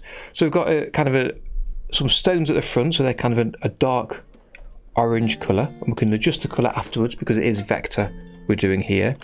Using the standard brush tool, I'll use the auto close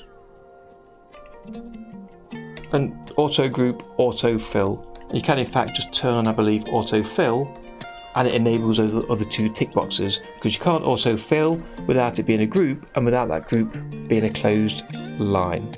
So we'll do that. I won't draw under, there's no range. Just check through the options to make sure they're as I want them to be. Accuracy, to be honest, I'll leave that on about 20 where it was before. I'm not sure about the size here, so because we're filling, the size sort of doesn't matter, but let's bring it down anyway.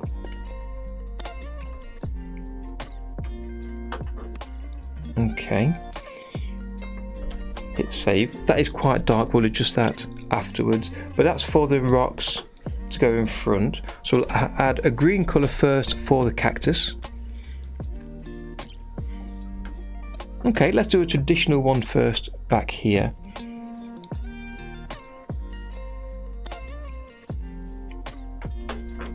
And the accuracy I do want to be higher than that. Let's add some smoothing though.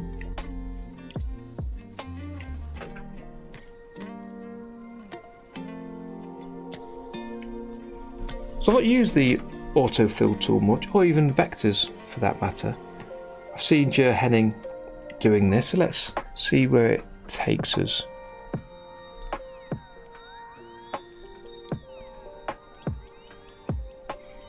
And we'll add a slightly darker green for the side parts.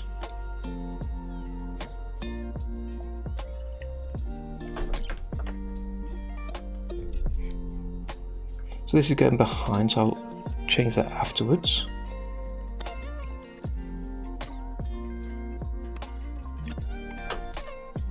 this side it's a different height, because it always are.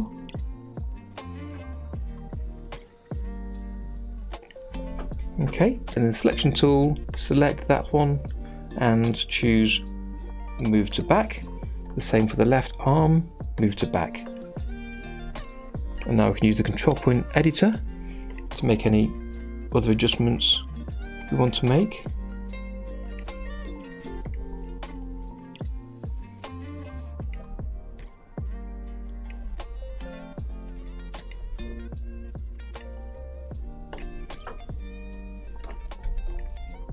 Same for this one here. We're gonna have rocks at the bottom, so that's the bottom's not too important. Hit save, because using vectors, in my experience, has made the program crash more often. I've not spent enough time with them, Tom, and I remember watching Jer doing the stream where he did the Hobbit house, and he just drew the shapes on with the fill tool really quickly, and it came together so quickly. It was such a good feature.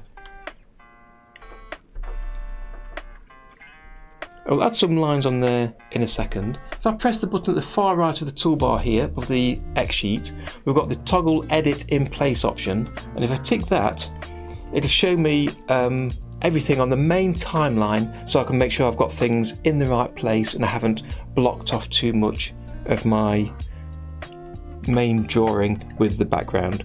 Because as I say many times, this is supposed to be just the background, so it doesn't need to be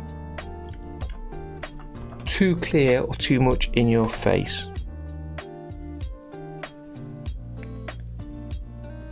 12:45, no problem, Quaidamon. Thank you for joining us today.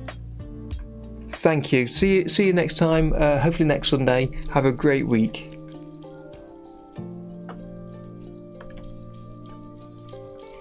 Okay, using the first colour again and the brush tool. Let's have another one over here.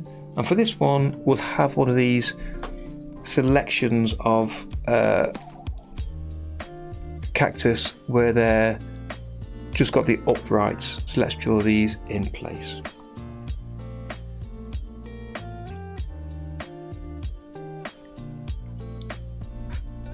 And these have all kind of got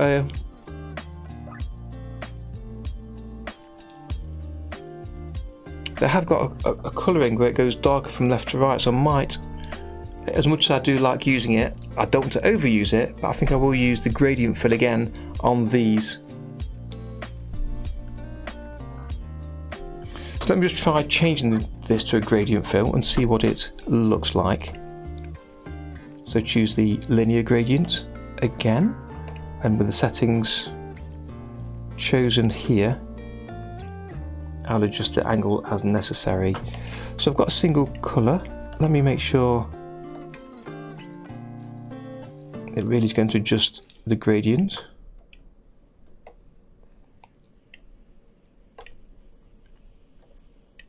So we have got one, it's just really smooth. So I want to move that to the left, so I'll use the X slider. So it's really on the left. Then make it slightly smooth. I will change the colours around, so the dark. Now leave the light on the left hand side and the darker on the right.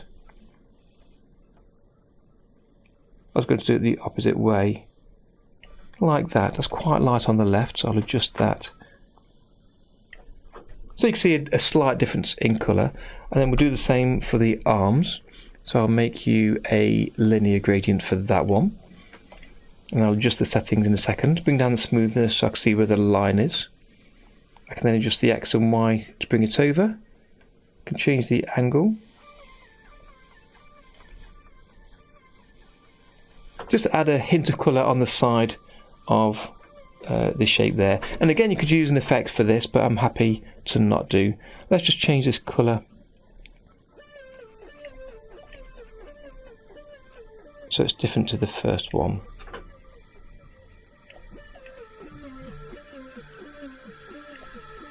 Like that.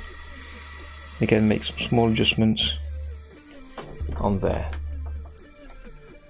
I agree, Maria, they are so nice to work with. I know I use them too much, but I can't help myself. I really can't. So let's grab the first colour again and draw a few of these cactus together.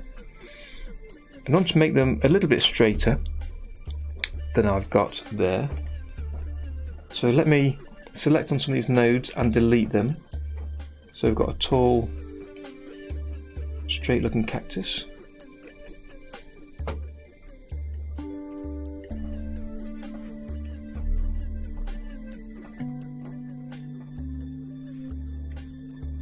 Fine. Next one. Brush tool. We'll choose.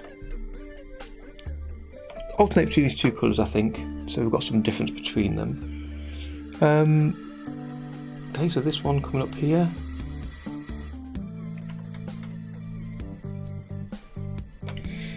Right, so because we've now got a gradient, it won't let me draw with that line. So I'll use the black line and we'll remove it. So let's bring the size down to 0. And now it should remove it as soon as I've drawn this up here.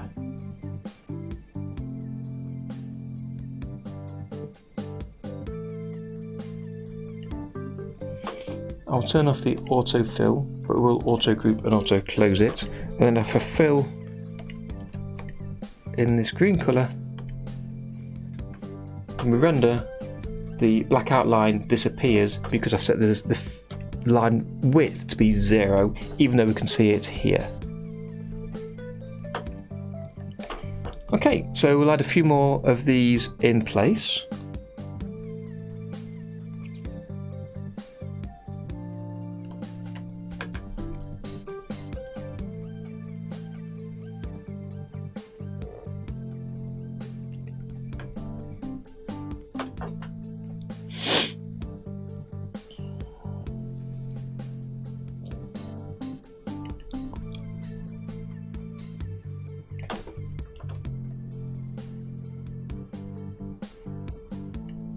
And then just fill to use different colours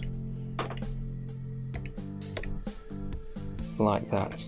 And because I chose two different colours, just have the contrast between the left and the right, between the light and the dark, but we'll adjust them a little bit more to really make sure they're clear enough to be different from each other.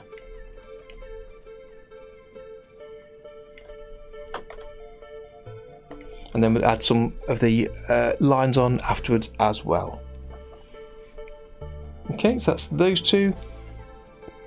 And in the distance, oh, that's quite a nice colour. I want to have a couple of small versions of these as well.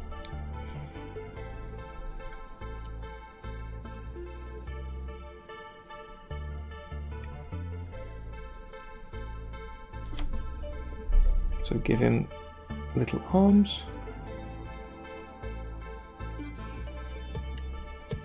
And one down this side as well.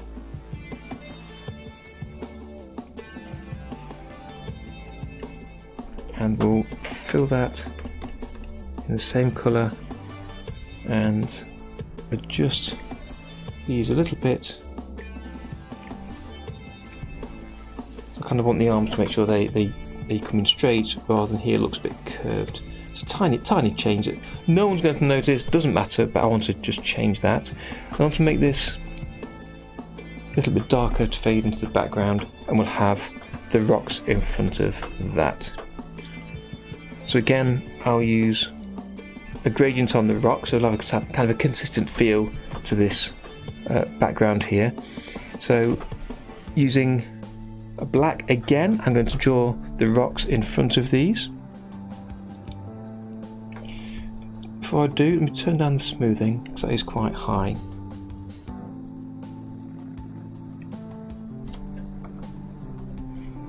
I don't want it quite accurate.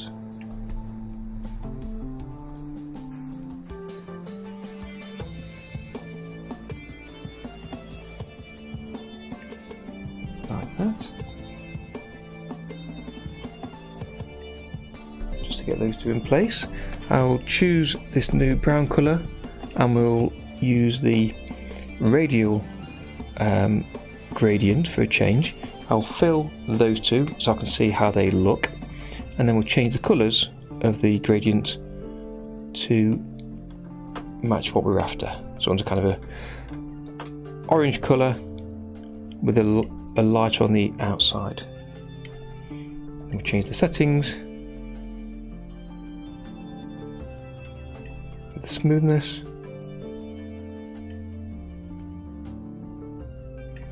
it just gives us that little bit of a difference in the colour. If I turn the preview on, I'm zoomed in quite close there. They are really tiny, so you can kind of not see them too well, so let's make them slightly larger.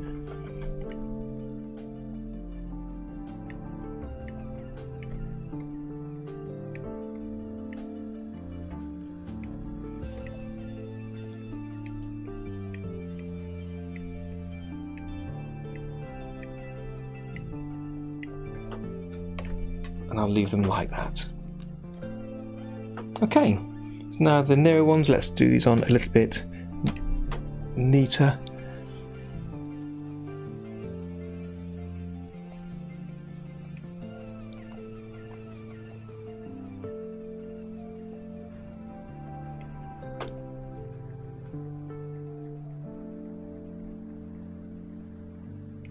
And then again, using the fill tool, we'll fill with that rock colour. So we need that to be a little bit darker.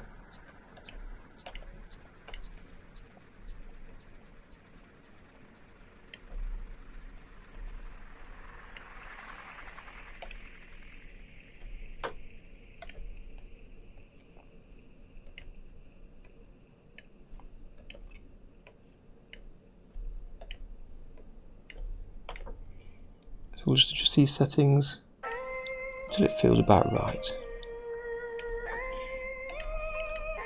That does need to be lighter there at the edge.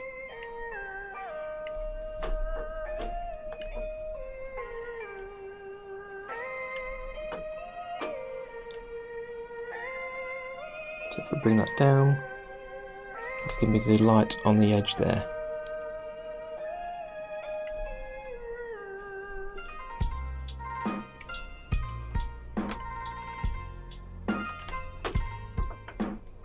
Maybe I should have a standard colour for the outline rather than having them just their own colour. So let me choose a sort of a dark brown colour for that. Use the paintbrush tool, and then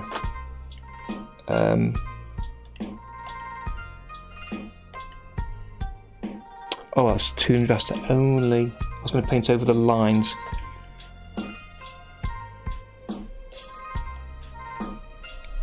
Let me just draw over the tops of those and see how they look.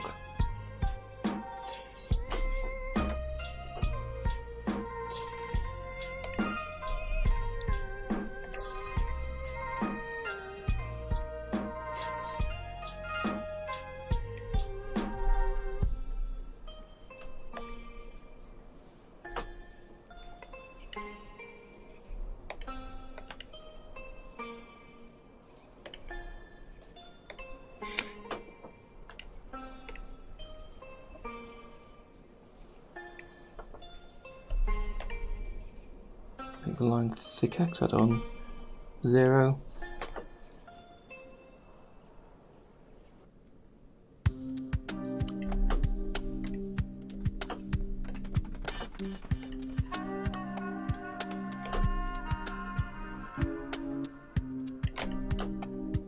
We'll change that to 1, see how that does.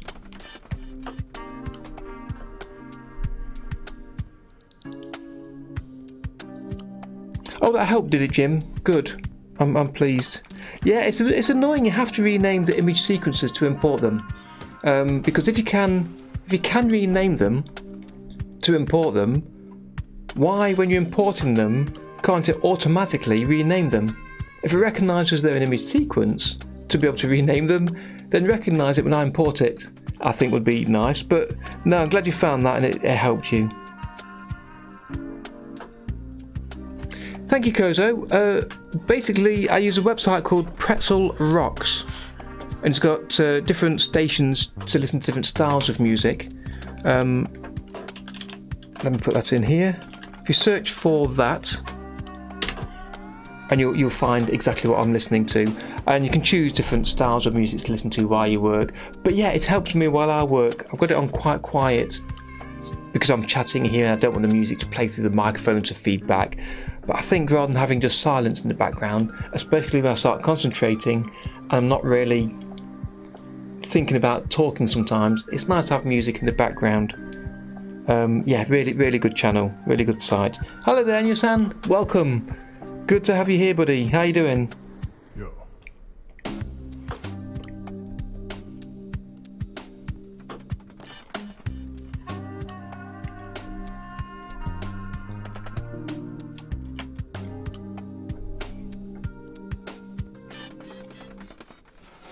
Right, I'm confusing things here.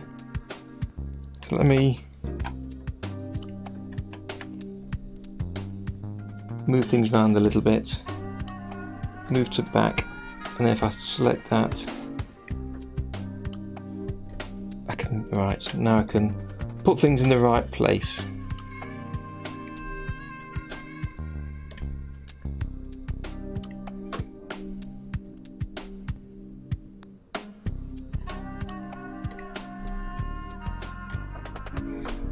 Start again with this.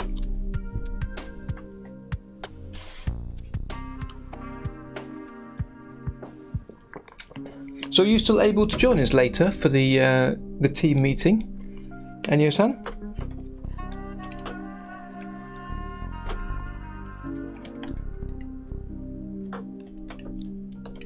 Let's make this that dark brown colour.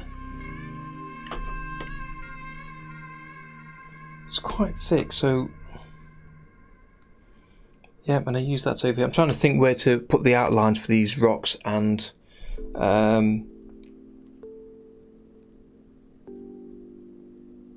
for the cactus. Yeah, let me come back here.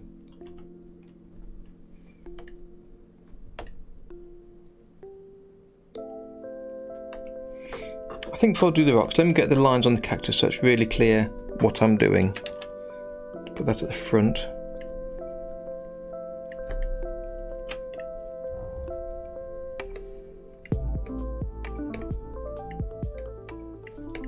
Change the shape of this a little bit, so it's not exactly the same.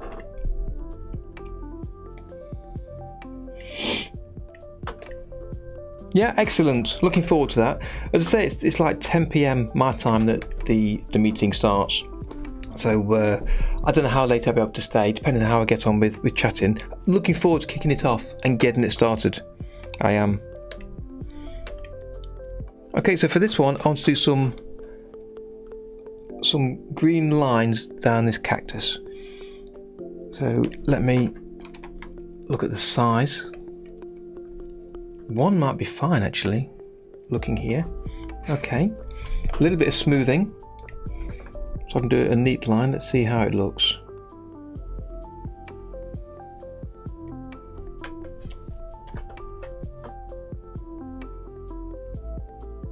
That's too much smoothing there. Let me try that.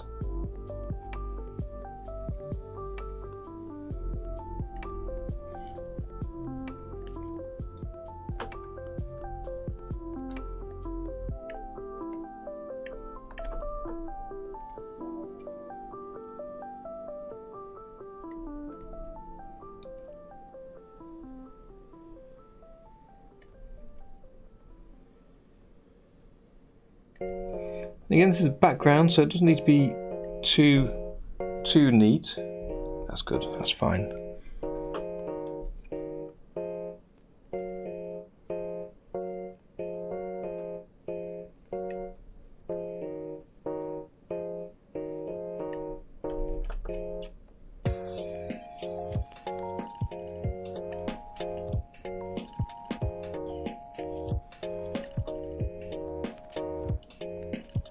Just to give an indication of where everything is.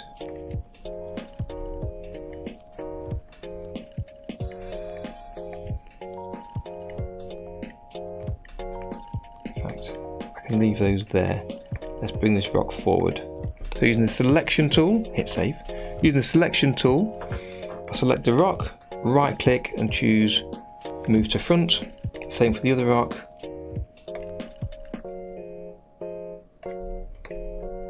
So it goes behind those lines.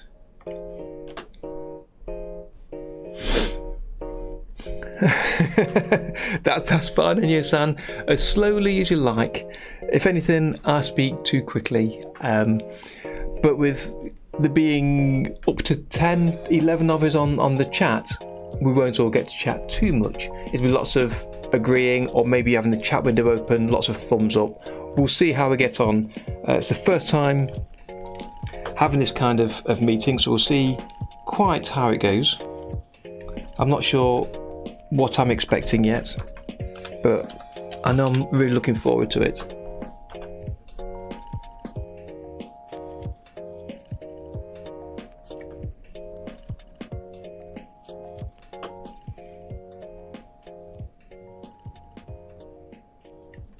It'll be interesting actually to hear everybody's voices.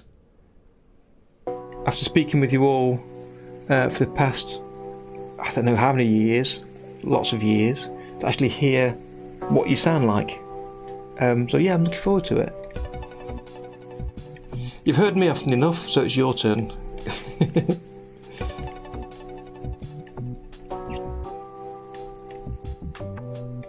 And again, these don't need to be really neat, just neat enough to not stand out, I think is all I'm after for this. So I'll do the same thing with these little fellas. Let's make the line smaller though, 0.5 for both.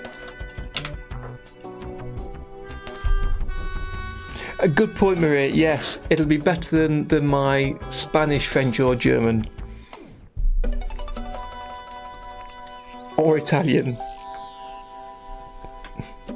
Yeah, so am I. I heard, Maria, you came onto, I believe it was on Discord, was on the Darren Tea room. I was sharing something, and you popped in briefly and said hello. So I heard your voice once then, a long time ago, and I've heard what you've done for Dave's cartoon.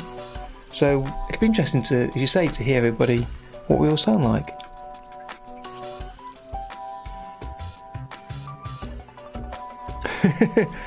There'll be all sorts of interesting accents, I'm sure. Let's start at the back here.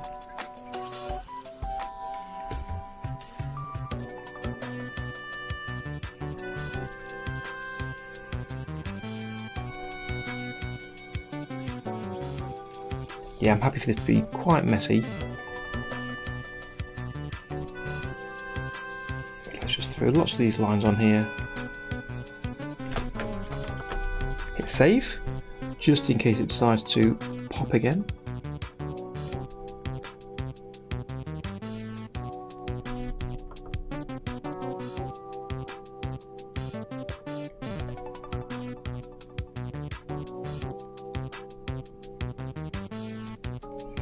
And by using the same colour for the lines, it'll show up as a light colour on the dark areas and a dark colour on the light areas. So it's kind of an all-encompassing highlight.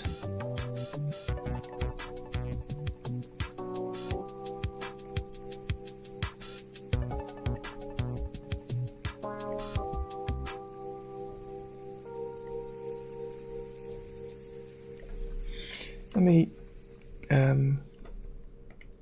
adjust the bottom of this one's quite narrow.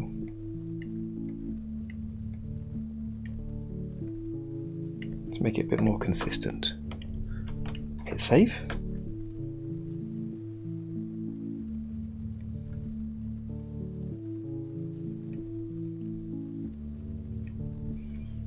Almost there, and then we'll throw the rocks on the bottom of this. A couple of loose bushes in the area, I think.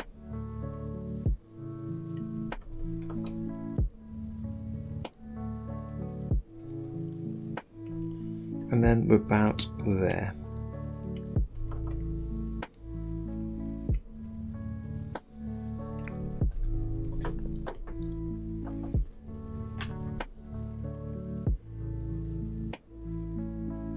That's fair enough, Enyo-san. We'll blame the machine.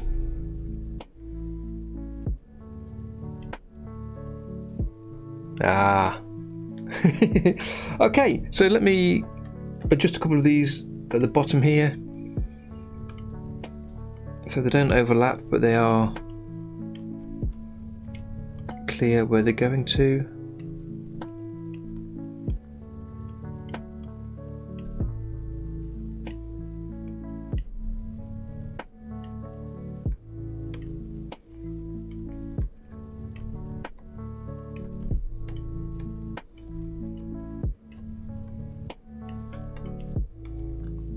We'll have the rocks over these, so I don't need to be too accurate. There, that's fine. So let's throw a few rocks in. Bring this down again.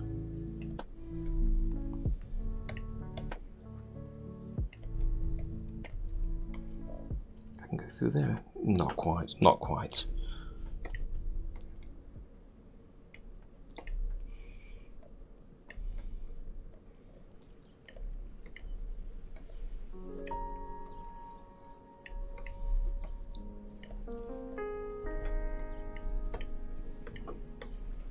So I don't spend all day with these, but let's try and get them as right as we can. As I say, it's just the background, it doesn't need to be too perfect.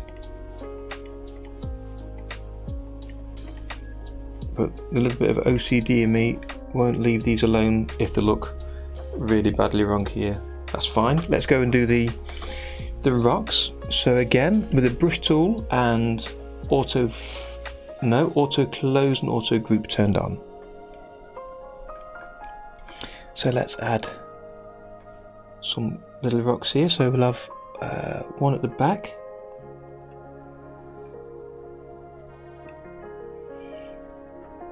one in front, and the little one over here, and I'll bring that to push that behind this larger one. So let's fill in those. Bink, bink, bink. Using the selection tool, we'll bring this one to the front, the large one. So move to front. I will adjust it to be slightly larger.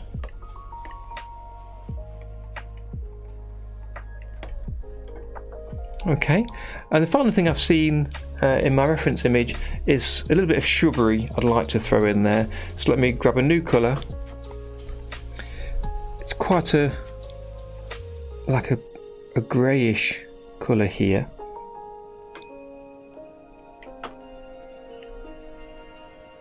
Again, we'll adjust that in a second.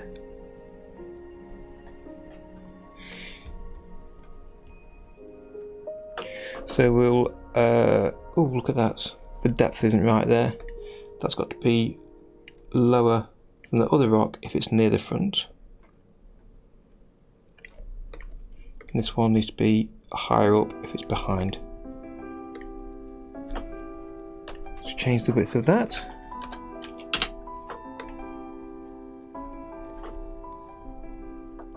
Right, so for a little bit of brush here, let me have a look in the raster actually. No, I can't really. Let's use a standard brush then. Change the width of this so it goes from thin to thick. And again, looking at the reference, I'm going to add these here. That is far too thick.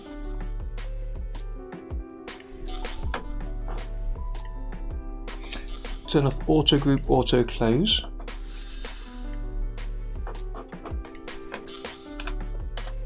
In fact, I've changed that to 0 for the smallest size. See if I can have pressure turned on. There we are.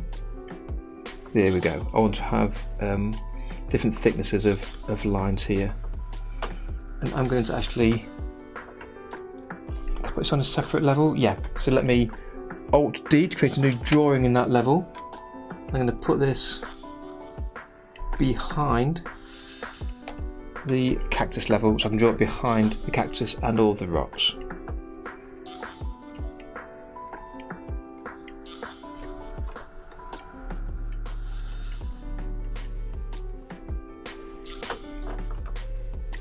Okay, and then I'm going to add a lighter version of that to draw over the top.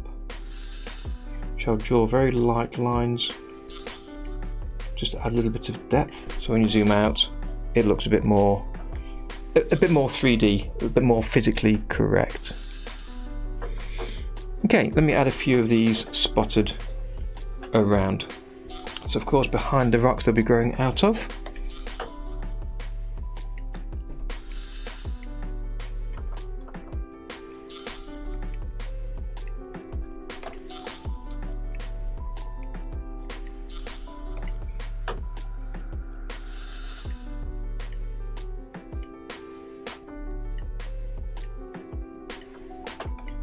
So add a few in here.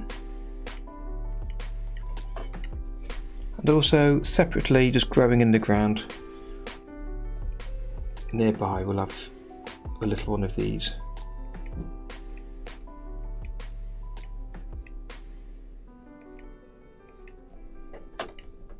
With a little bit of lightness. Like that. And the same up here.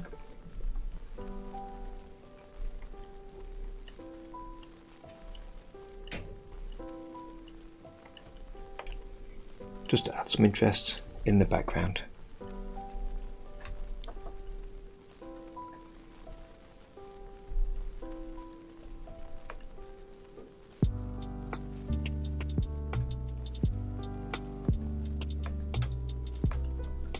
Let's add another one near the front.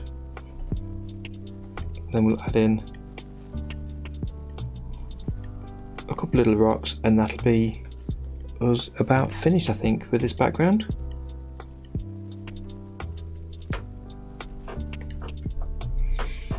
Okay, so let's go to the rock level, and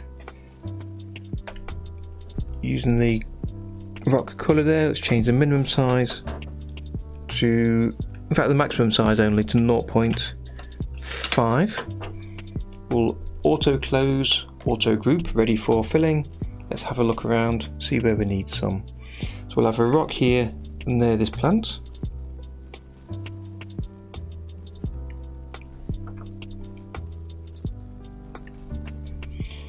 And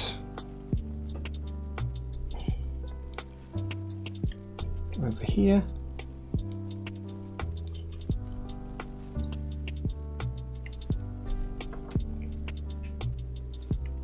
Down by the front. And we'll fill those in our rock colour. And why not have one near the front as well?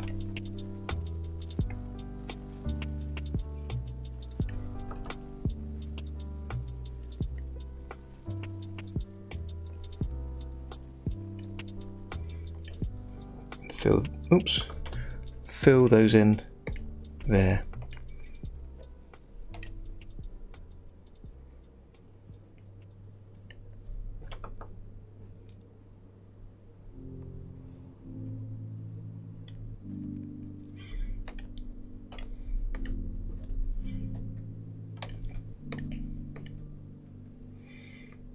In background painting, I hate to say, boys and girls, isn't my favourite thing to do, and it's not my best thing I can do, but we'll do our best with this one. It's coming out okay so far.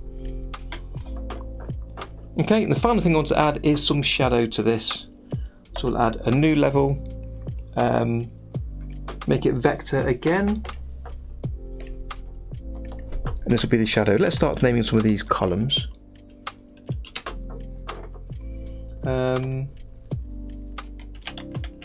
Cactus and rocks.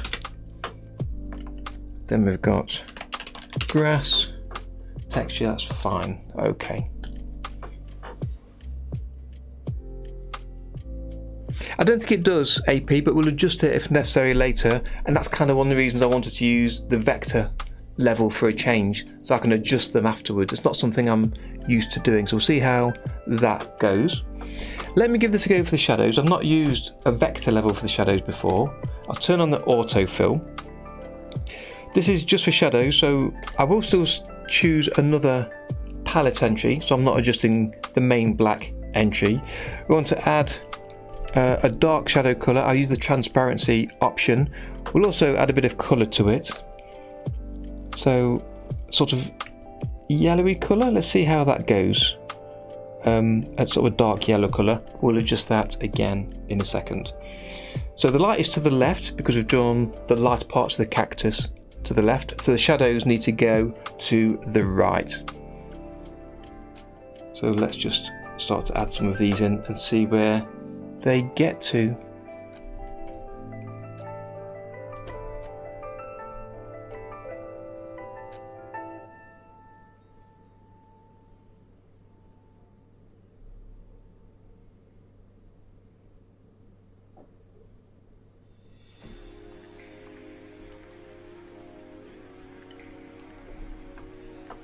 Bring down the opacity a little bit.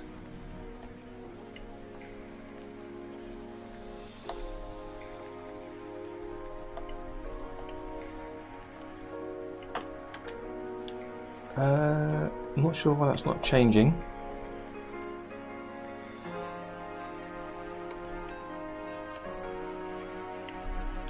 Yeah, hit save on that.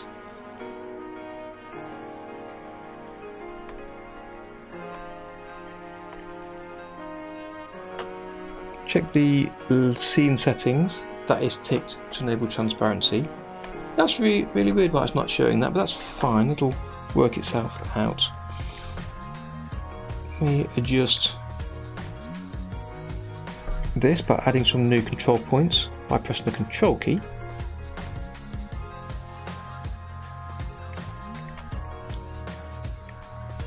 And we'll map the shadow over here.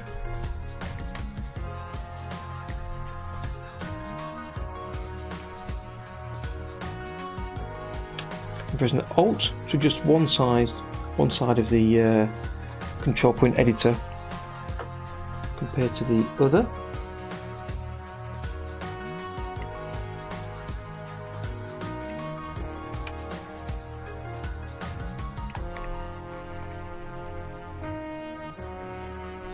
Okay, and then we'll just keep adjusting these points with the control point editor until it looks about right. Deleting any we don't need and adding new ones that we do need.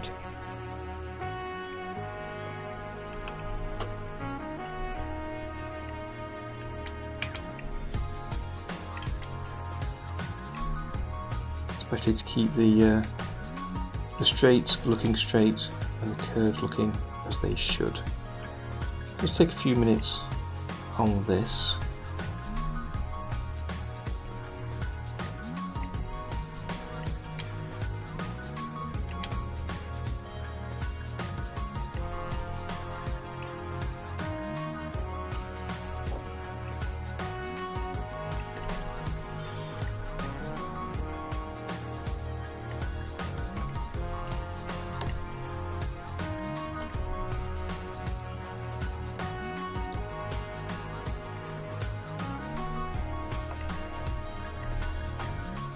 I think that's quite right. Bring all of these around here together.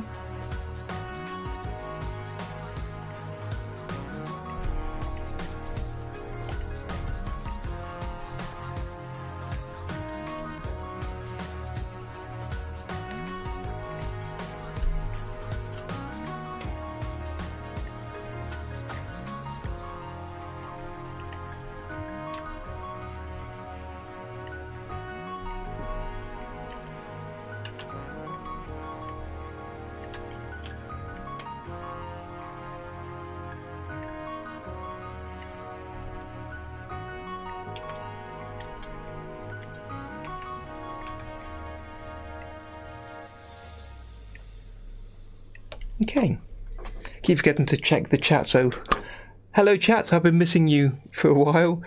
Yulichek, does Papagayo work with Tahoma? Yes it does. You can use Papagayo to create your data file, lip sync data file, then import it into Tahoma. And I've got a video how to do that on the channel. Look in the playlist, you'll find one called lip sync, and in that I show exactly how to do that. Soda Pop, Hello Soda Pop JP, good to have you with us today. Thank you Pixelated, good to have you here as well. Thank you for joining us.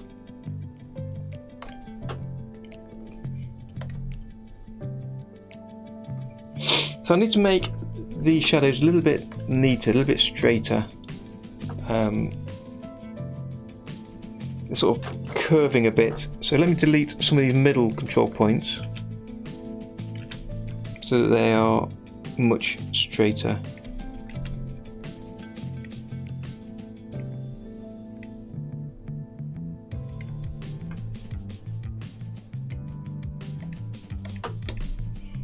Almost at the point where it might be easier to start again, almost. So let me swing these over there a little bit. Shame we can't rotate them. How you doing Soda Pop? Are you all ready for tonight's chat?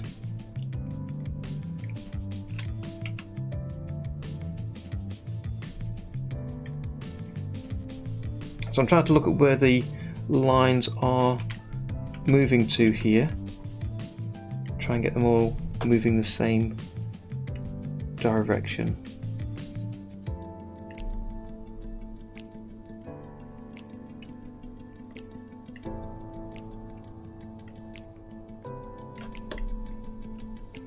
Okay, let's just curve this off at the top.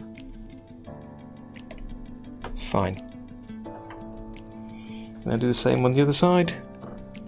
So brush tool, auto closes on, pressure's on but we don't need it. I'm looking where that one goes. So here,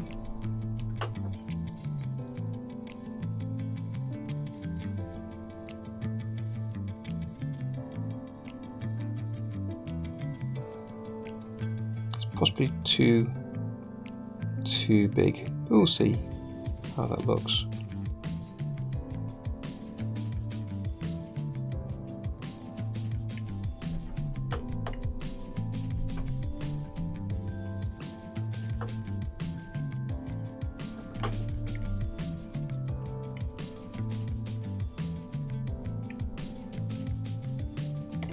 Let's do the same with that, rotate it round. We'll adjust. Yeah, it's a bit better. We can just adjust a few points as necessary. Right. So again, control point editor, and then we'll put these in the right place. That's fine here. Let's delete some of these extra points along the trunk to keep it straight. Or straighter. That's fine. That's too big, so we'll move some of these.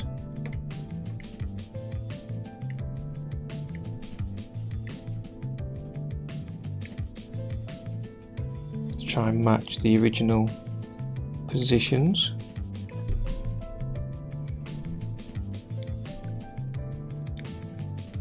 Excellent, good. Looking forward to chatting with you all later.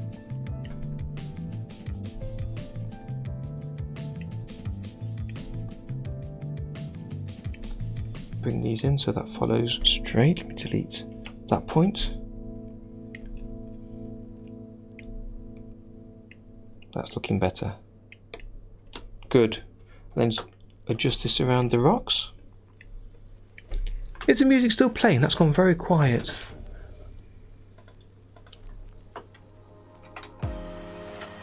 It is. Good. Let me bring that up a little bit because I'm not really chatting that much.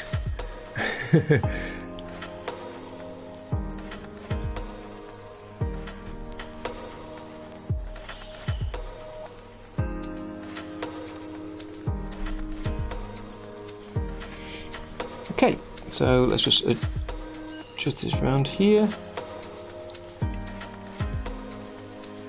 All right. I'll tell you the truth. Turn on the preview.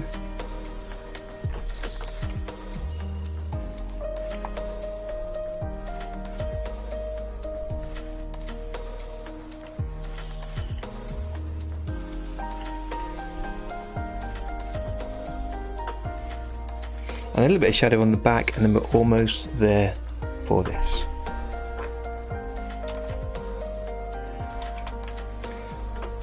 So a tiny little bit of shadow here, so let's turn off the preview so we can see what we're doing.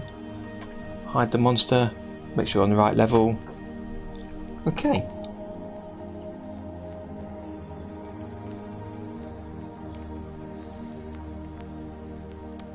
Very much alike.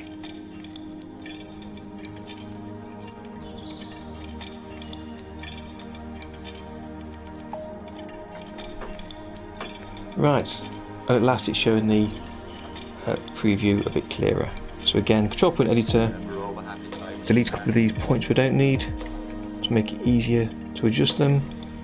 Make sure everything's going in the same direction to make the perspective really, really clear. Very much alike.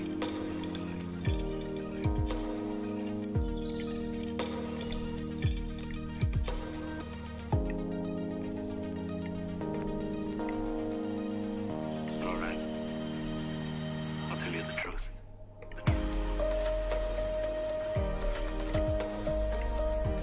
This is the point where I've had crashes happen adjusting control points. So cross your fingers for me that it's going to continue to work okay.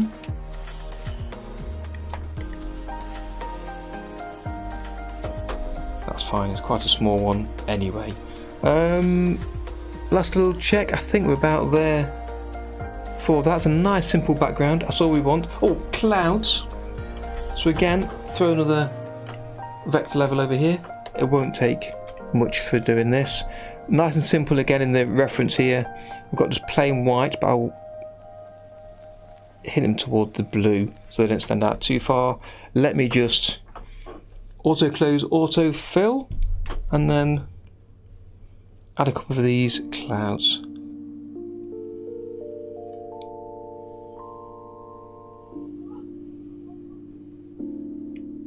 Like that. Yep, smoothing is quite low, which is good.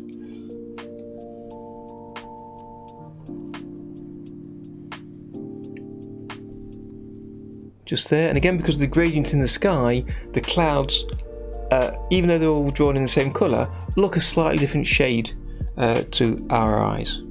So one more here. Not quite got the same style. Just there. And now I can adjust the colour if we want to. That's pretty good. Make it slightly lighter.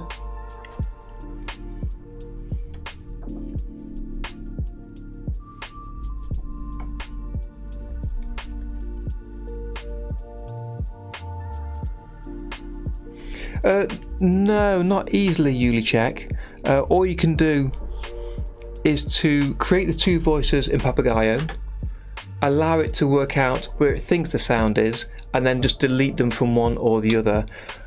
An alternative is to record the voice yourself, just one of the people talking.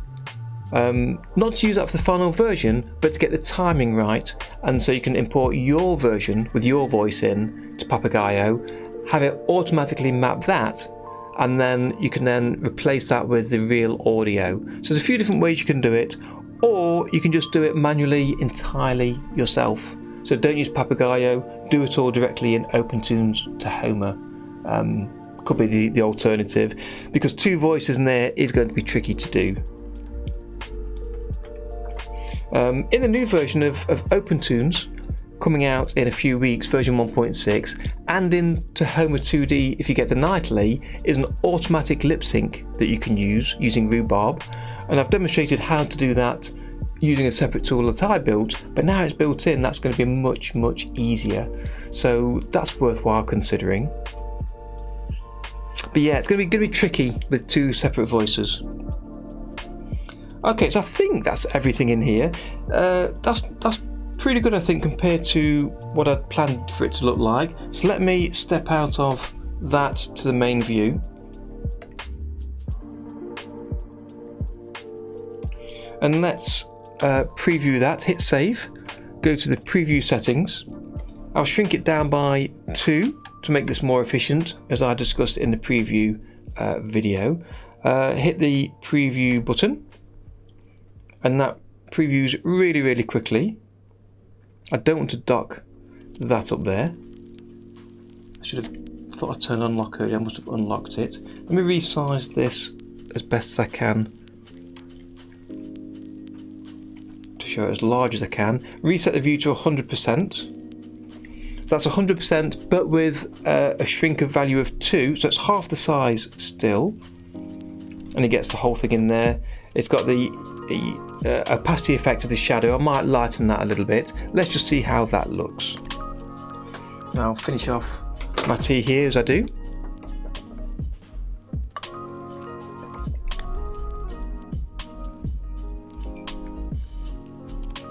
Yeah, it's great fun doing lip sync, and there's so many different ways you can do it. Using Papagayo, the auto lip sync with Rhubarb, or totally manually, or as Dave does, the lip sync before the actual audio appears. Yeah, it's great fun. I'd like to do some more. I've not done enough of it yet. I think the shadows are a bit too dark, so I will lighten those and throw a shadow on the other couple of rocks I've got around the place. But that's not bad at all. I'm really happy with how that looks. Let me step into there. Go to the shadows column. Here we are, get it right. Again, brush tool, auto close, auto group. Let me quickly throw a shadow on these rocks here. I don't think I'll put it over the rock, so I'll leave this quite light.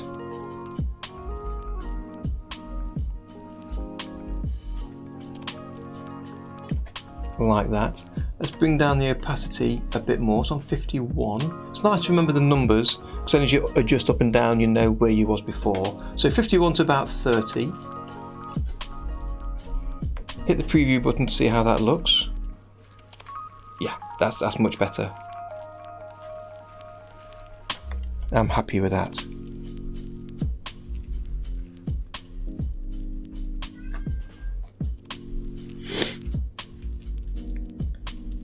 It is Kozo, absolutely it is. Yeah, the auto lip sync. We're thinking about the new release of OpenTunes due out in a few weeks. I was considering doing it directly after that as an early video. So I'm going to do an announcement video when 1.6 is out, highlighting some of the features. I want to make a video showing a quick introduction to OpenTunes. So for people that don't know, how to get started to do kind of a pencil test in OpenTunes and render it out. So a quick guide to jumping straight in. I'd like that video to be, off the top of my head, less than 5-6 minutes, because currently my introduction videos are very long. I think to Homer is about 10 or 15 minutes. Is it 20 minutes for OpenTunes introduction video or something? So I'd like a snappier, shorter version of that. So I'm planning to do that next. And then the next couple of videos I'd like to be highlighting in a bit more detail some of the new features. And with that being built into OpenTunes, I was going to highlight that. At the minute for Tahoma, you have to download a nightly build. It's not in the latest official 1.2, so I didn't want to do a video until it was in the official build for Tahoma. So I think OpenTunes might beat Tahoma for the next release, official release, with that feature in. So I'm thinking of doing that. So that'll be in about a month or so of how to use the auto the auto lip sync built into the program.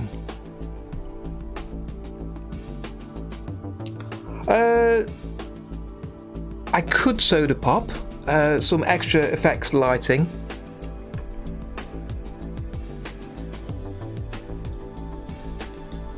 Remind me after the break. I'm going to take a break shortly, and then I'll put some effects onto the monster, and then maybe come back and have a quick play with that while we're messing with the effects. I'm happy with how this is so far. Let me just take a quick look onto another couple of small shadows on these other rocks.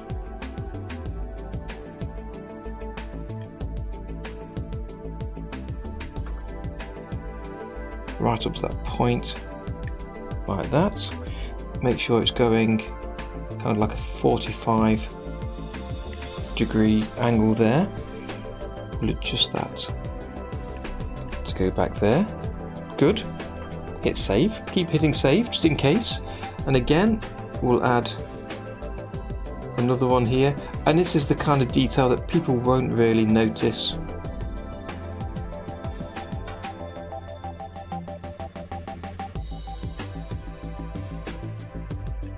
but I will, so I want to make this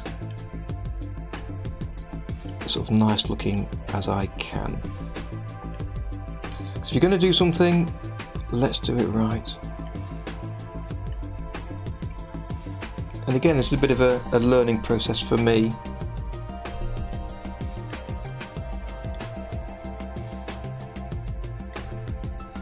For learning about doing backgrounds and various things like that.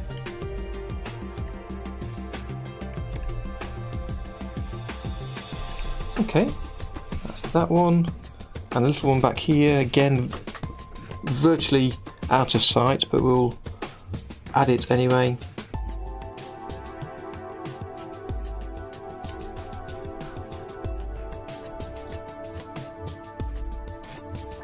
And then I grab the brush without auto-filling group, and we'll quickly do a little bit of some lines on these, I think.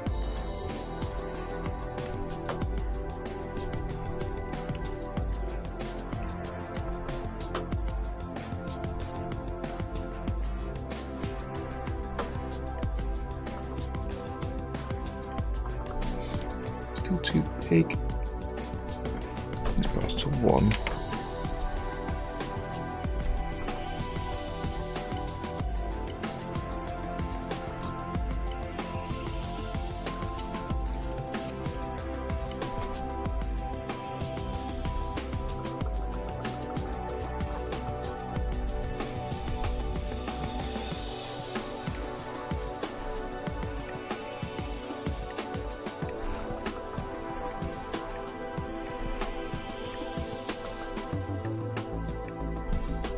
I don't want to spend too long on those, but let's have a little bit of a shadow on them.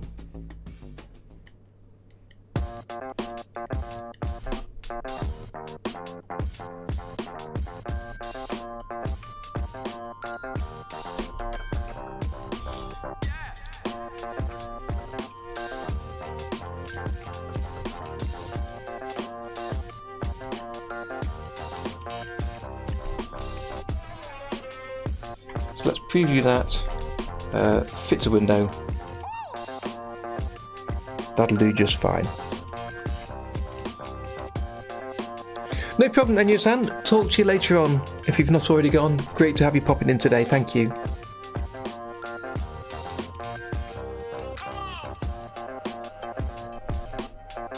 Thinking of doing lip sync based on the audio lines that appear on the audio file. I've already made a video. I think you're talking about, as I've referred to, manually doing lip sync in OpenTunes, and I have got a video on that showing a couple of techniques that you might find useful for just using OpenTunes and looking at the audio visualization in the timeline or X sheet and trying to base the lip sync around that. I think that's what you're referring to, and as I say, I have a video on that in the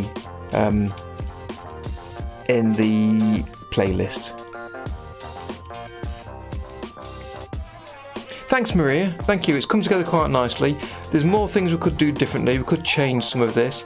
I think great idea was talking earlier about the sand dunes. That's a lot better doing it manually with the brush painting the tips of the dune, because they are curved and not totally linear and not circular. So I can't really use the gradients as well. So I like that. It adds a sense of depth to the moving. Speaking of depth, I ought to really change this a little bit. Just realised, talking out loud there, that the dunes do come in front of each other, so the shadow shouldn't really be going in front of every dune. So I'm going to change this by making the shadow stop before it gets to a near dune near the front. So let me delete that control point, move this control point nearer to the edge of the dune, the other control point to the edge of that dune, and then I'll hold the Alt key. I'll zoom in a bit larger so it's really clear what I'm doing. So if I move the angle for that control point at one side, it'll move the control point on the other. But I want a sharp edge to hit to show the shadow ending before the dune starts in front of it. So the dune comes in front of the shadow. So if I hold the Alt key, I can move one arm independently of the other. Once it started moving, I can let go of the Alt key. And again on the other side, if I move one arm on the side of the control point, the other one moves. If I hold the Alt and start moving, you get this V shape on the cursor, and you can move it independently and have that line following the edge of the dune. So if I zoom out, the shadow appears to end behind the dune. Hopefully you can see that clearer than I could explain it, but to try and give the impression of the dunes overlapping. Now ideally the dune behind would have a staggering effect on the shadow, and if you wanted to do that, I'll hit save. Let's experiment briefly for 20 seconds. If it doesn't work, we'll just drop it. So I'll move. Firstly we'll look at where the dune goes, so I can see it curving here. Hopefully you can see that on the screen a little bit. It goes across there. So if I move that control point to the edge of the dune, I'll add another one by holding the control key and tapping on the line, and that adds a second one here. I'll move that in line for now.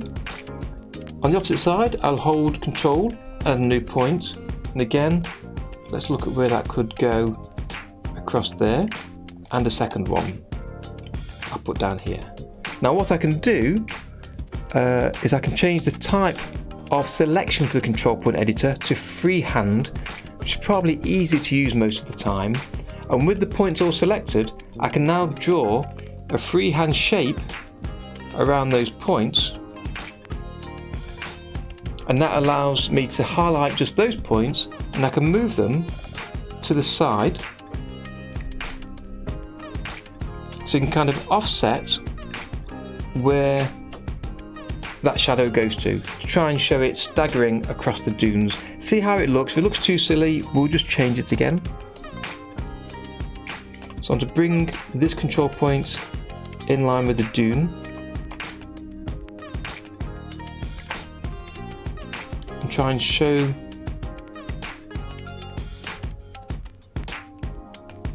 how that looks.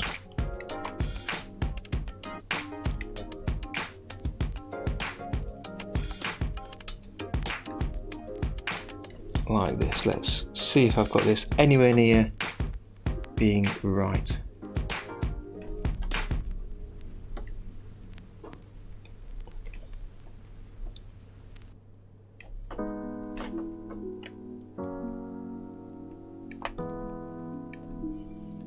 Don't know if this will be right or not.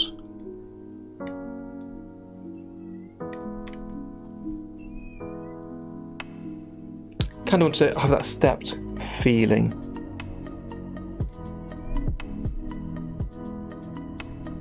It does.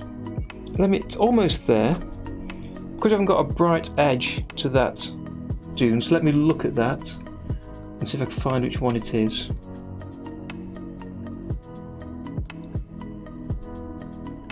So I've got that one there, and it is this one here.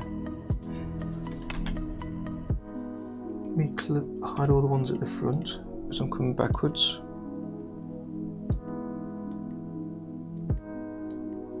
Yeah, that's the one here. So if I go back onto there, choose the highlighter pen, it brings back to 0, as it should do.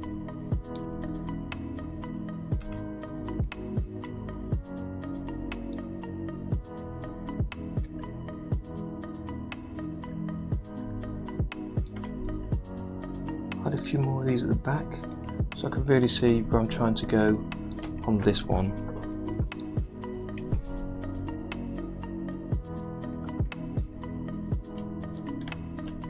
There it is, that's the one I'm after.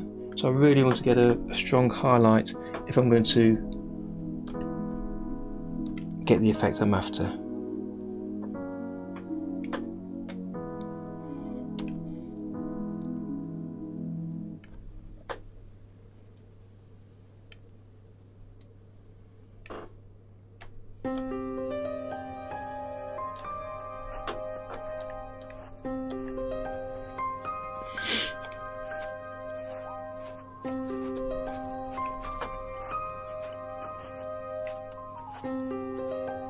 try adding another one, make it super light. It's the airbrush. The colour, I'll bring it to white.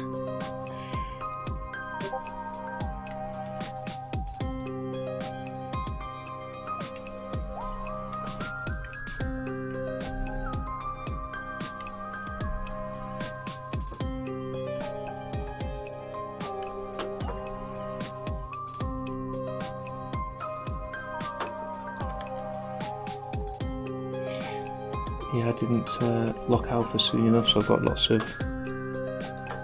additionals. Let me undo some of that so I can see what I'm doing. Okay. With lock alpha on.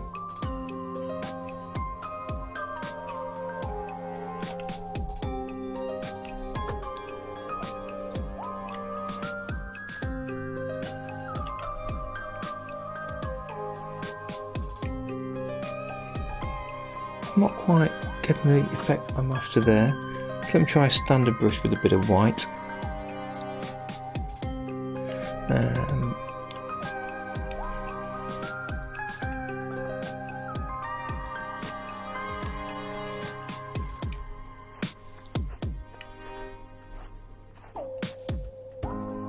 No, that's not going to do it either. Let me bring those back, see where we are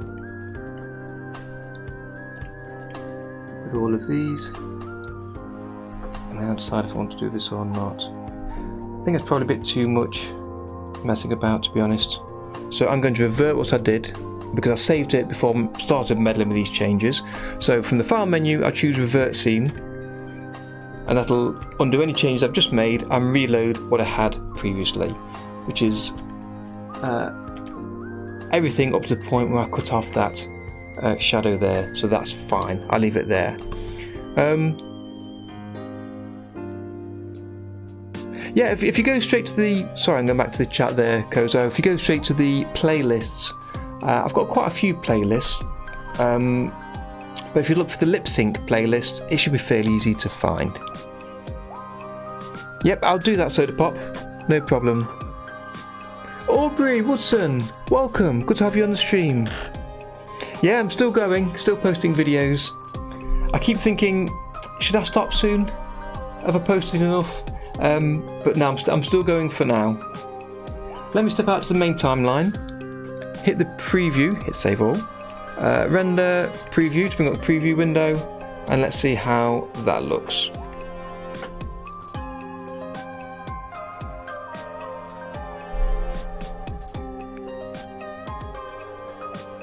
Yep, no problem, Maria. See you shortly.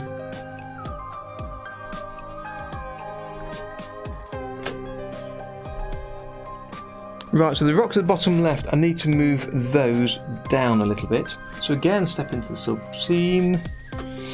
Let's find everything. So cactus and rocks, select that.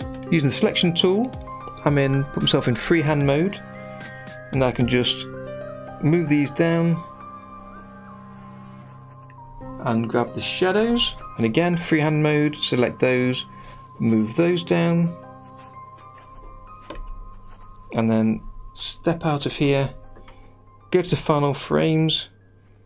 Yeah, so the legs no longer are landing on those rocks. That's fine. Okay, so that's the background completed, I believe. I'm happy with that. I'll take a look, Soda Pop, at what you've put in the Discord server in a few minutes. I'm going to take a short break, fill myself up for a fresh cup of tea. I'm going to send you down to the kitchen to have a look yourself at what's in there. We've got some art shared from some of our regulars, from Tom, from Maria, from Lols, so have a look at that. And I'll see you back here in about 5 minutes.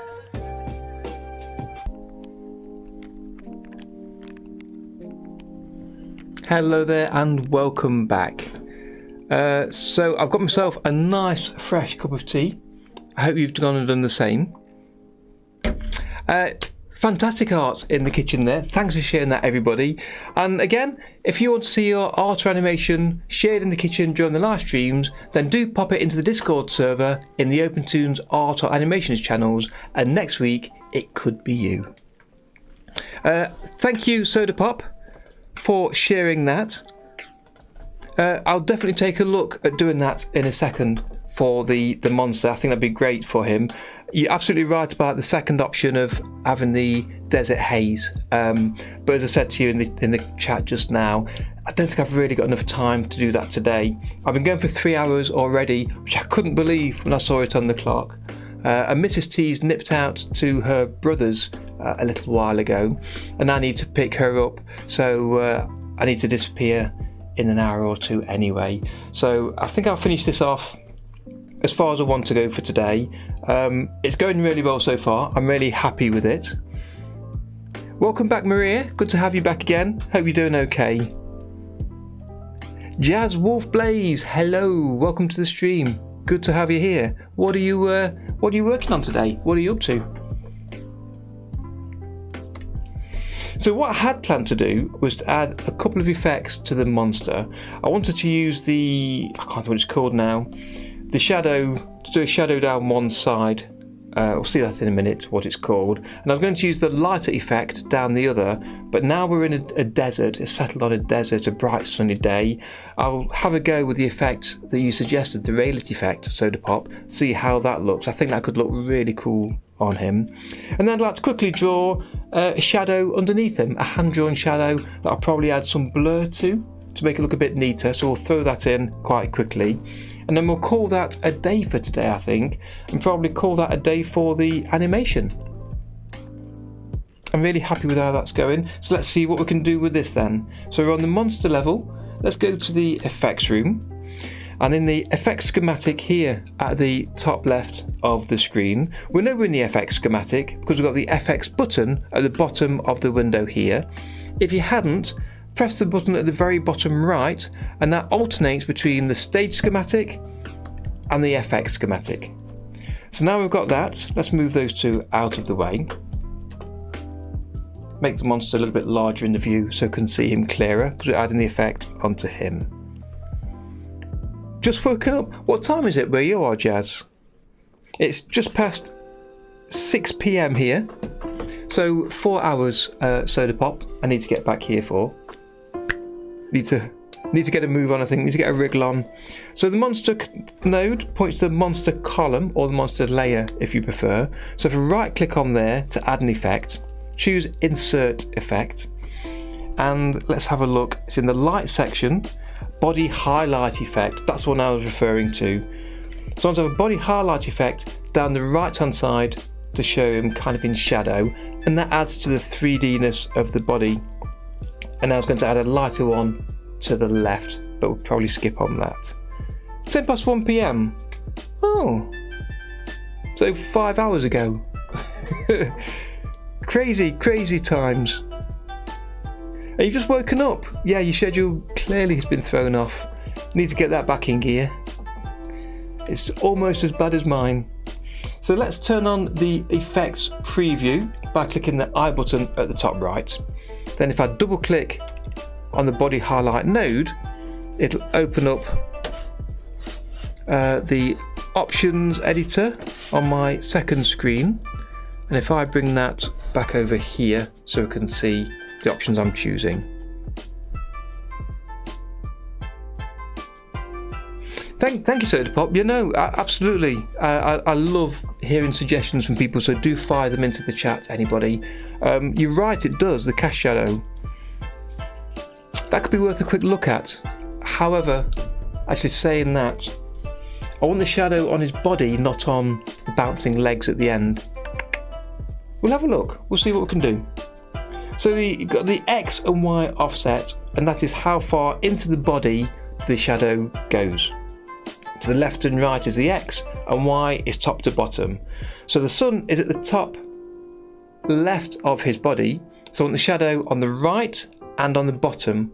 So I need to adjust the Y, and you can type in a new number, or you can click on this black line, very thin black line for a secret hidden way to adjust it, and drag that to the left and to the right to change that number.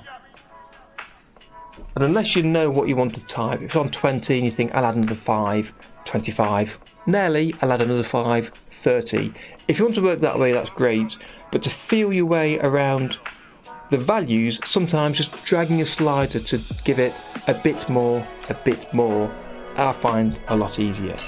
Now it's currently using white as the colour for the shadow, so if I double click that, it'll open up a palette editor and I can choose a different colour. So we can just go straight to black to give it a darker shadow here, and then we can change the transparency of that. So 0 with no transparency just shows the black, up to 1 which is fully transparent showing no colour, so you can choose on the scale of how much of a shadow you want that to be shown. And again, for me, dragging the slider is easier to pick than just typing in a number. So I want it fairly dark to be visible but not really black. So we could choose black, or we could choose to add in a bit of a colour, so maybe a hint of red or yellow perhaps, to sort of show the sun reflecting off the sand a little bit.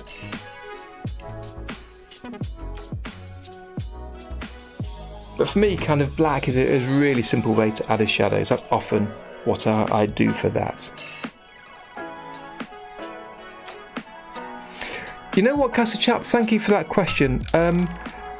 Absolutely. Trying to estimate a schedule is so difficult. I was working this week on putting together my next course, and I didn't get much time to put it together to do anything. I tried last week, I found no time. So trying to find time in between my weekly Friday videos, preparing for the Sunday streams is really difficult.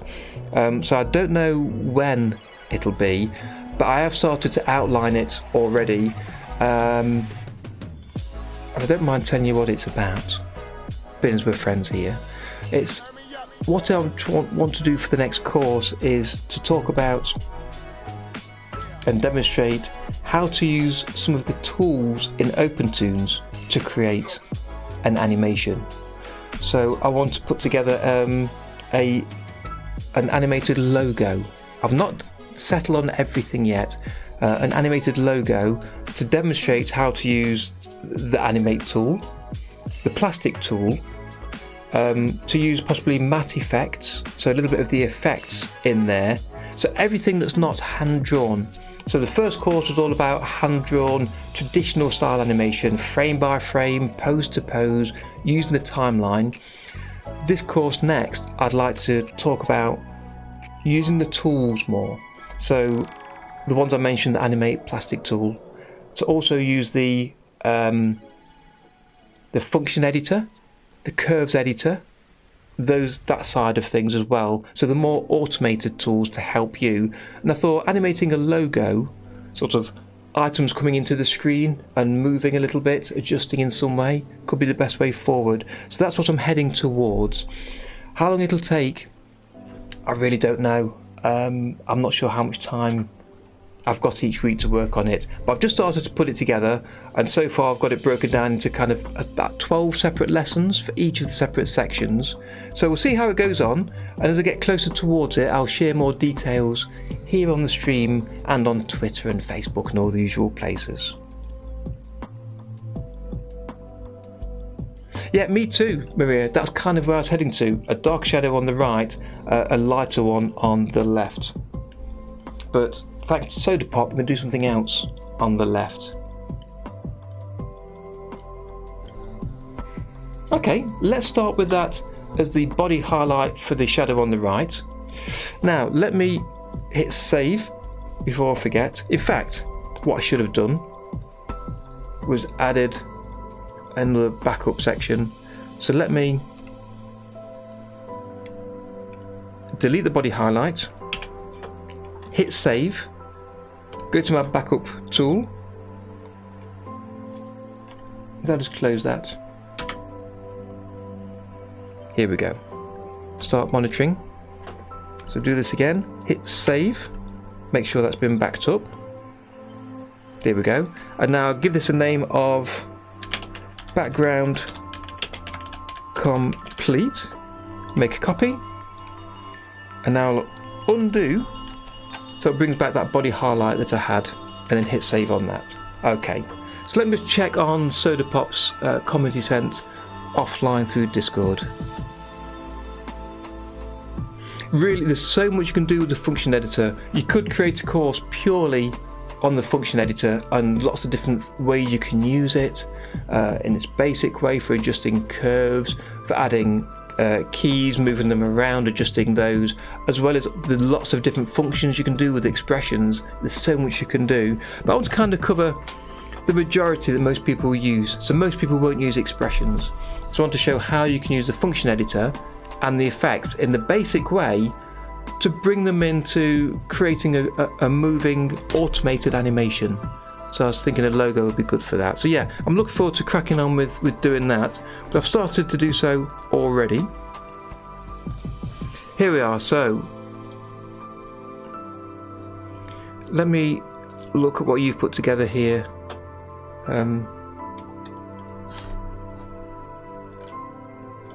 Soda pop, thank you. So just adjusting my screen. So you used the raylet effect. Let's do that. I have used the raylet. In fact, my intro at the start of every stream uses the raylet effect on the background. I've not used it on a character like this, so let's add the effect. It'll be in light, I guess. Raylet. Thank you for the image. That's really useful putting it like that. Let's put it after the body highlight. Let's move the body highlight out for now. So I'll delete that by drawing over the edge of that connecting line. It highlights in blue, and I can tap delete to remove that line going to the body highlight. Let's just look at the raylet first. Plug that into the source. Then you used a matte effect. Yeah, it's a really good shortcut doing this for me, Soda. Thank you. And you've got that into the source with the original column as the matte, and that plugged into the seam.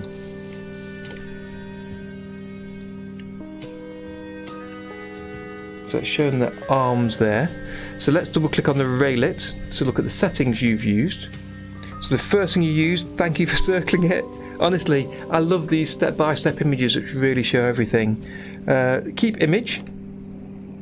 So there he is. Right, so you move the center effect.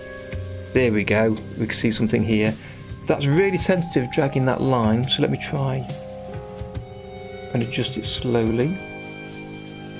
Right, so now that's selected, I guess I can choose the widgets on screen. So if I zoom out a little bit, I guess this is the center for the sun. Is that? Oh, that's the... that's the bottom after the rotation for the center there.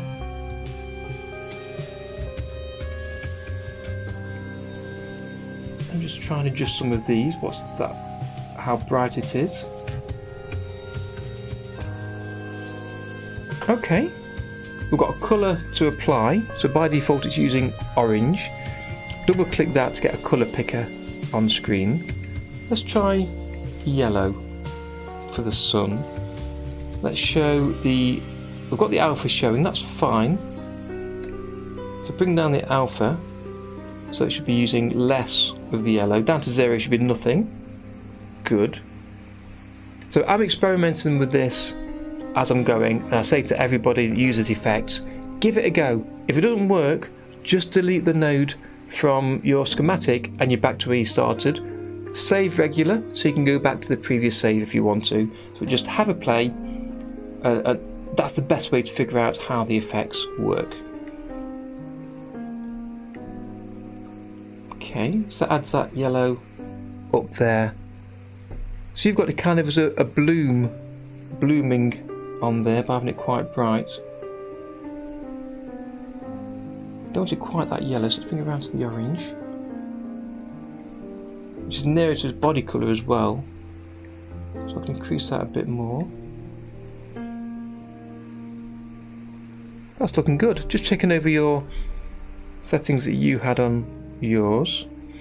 So you can adjust the values down here as well, of course. So you can change the alpha using this slider if you want to. Intensity, that's on 60. So again, before you adjust it, take a note of the number. and that slider doesn't move very fast, so let's just type in a number 90. Right, so that's how you get the kind of the little bit of the bloom kind of colour on there.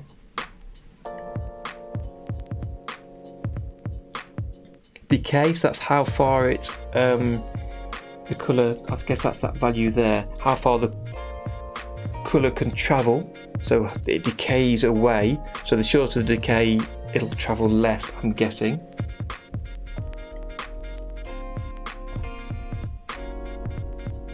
Yeah, okay. Smoothness, how smooth it adjusts, and then the radius I've already changed. Yeah, that's good. Let me go back to the chat, see what I've been missing over here. Ah, lots of chat there.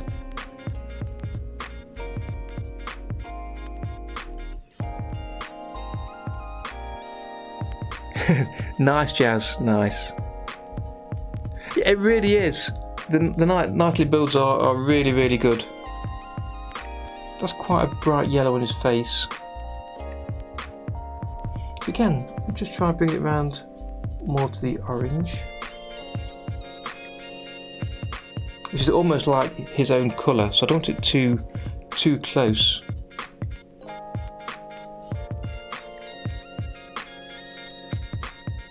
Okay, let me hit save. Let me preview that as the best way. If I hit preview to bring up the window, and then watch the animation with that effect already on there.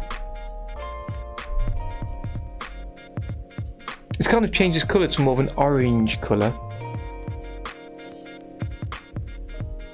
I do feel like I want to use the bloom effect that I've used down in the kitchen, in the kitchen scene, to see how that looks. Let me try that. So leave that as it is for now. Body highlight, I wanted shadow on the right, so let me just plug that in the middle here before the end of the scene, and that adds that extra shadow on the right. So again, now we've got the brightness on the left, we can adjust the shadow on the right a bit more. So I'll increase the blur so it's not as sharp of a line at the right hand side. Let's just type in there to get a larger number. Try 10. Hit save on that. So we've got shadow on the right and the brightness on the left. That's good. Let me try, just for a bit of fun, in my macros, I've got Dave's Bloom, as I called it, copied off a macro that Dave put together. Let's just plug in the source to that and see how it looks. So I can turn that on and off, if I zoom in here, by pressing the I button on the node. So you can see it with the effect and without. So that adds this bloom, sort of a blurring around the edge.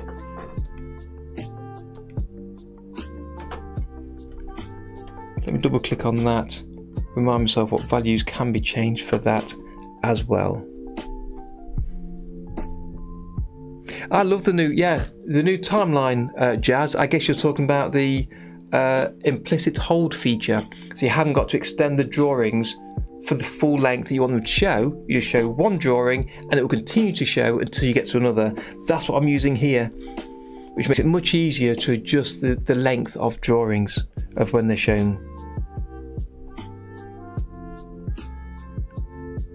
Yeah, that's right, Soda Pop. I probably will do, because we don't need the brightness on the body parts towards the end.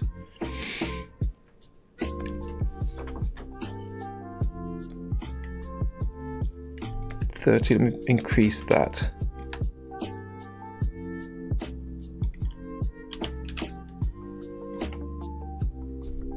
So if you're not sure if it has been updated, right click and you can choose Regenerate Frame Preview, which recalculates that single frame. So 0.3, again before I adjust it, let me change this. And down to 0, makes no difference whatsoever. So let's, Yeah, 0.3 was about right. Just type that back in. Okay, so let's look through this, turn off the preview, and you can see the difference from a flat single coloured monster to being highlighted and bright from the sun there. So let's move this over, find where he lands. So there, if I preview that, he's still quite bright.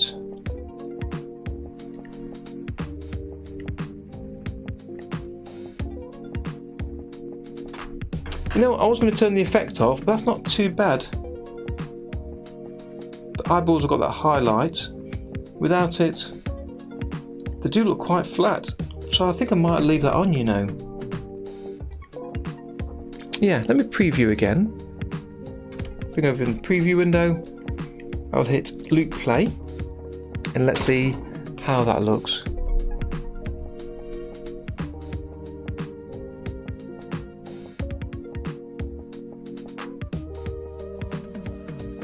Yeah, it's quite strong, so let's turn it down, as you say, towards the end.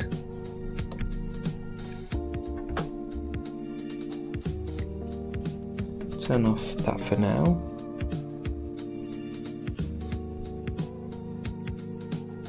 There, so go from this frame,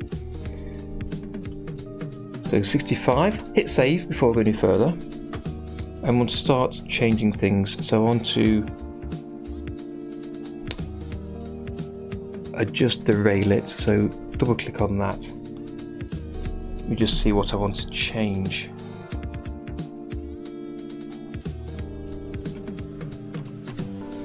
So if I put a key by clicking those two diamonds on 65, I can go to 67 and then change these values, and that'll reduce it over that period. So it's on 139, so I just guess a number, let's half it, 60. And let's watch the preview here on the right, see how that looks. Didn't seem to make any difference there. Try again, 60. Distance 200. It's a little bit less.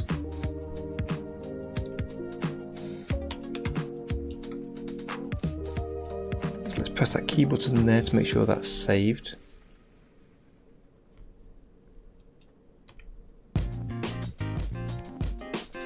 Distance of 200.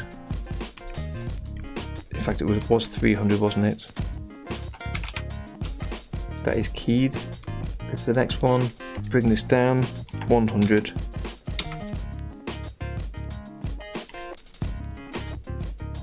Put 0.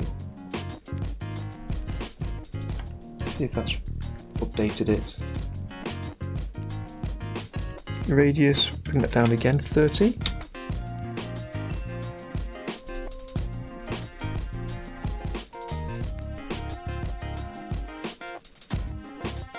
Ah, of course. That's adjusting something else there.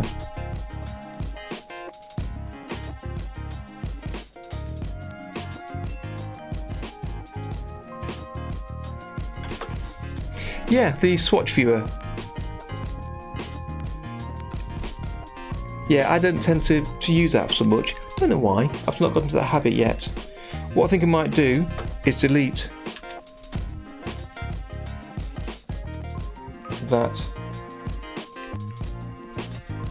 and I'm tempted to remove the highlight altogether here, to be honest, and start another column. So I'll click on the monster column, press insert, and move all of these drawings to my new column so they're not being operated on by those effects. So I click and drag those up to the top. And if I right click and regenerate preview rather than frame preview.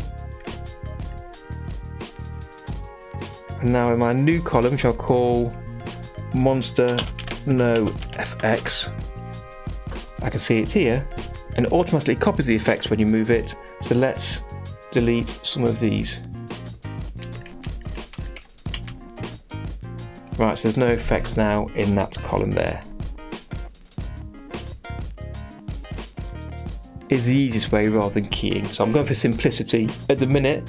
To get this finished, to get it to a state where it looks okay, let's preview that and see how it looks.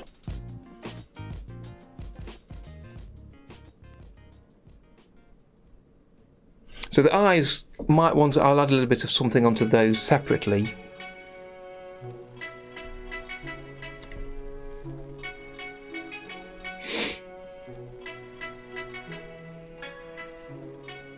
I thought there was a frame missing there with nothing on it. Turn that off.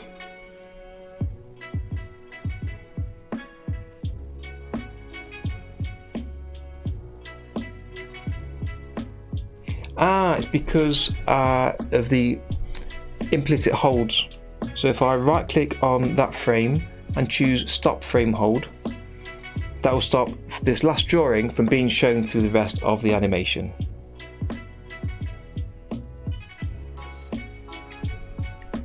And I've spotted an error here.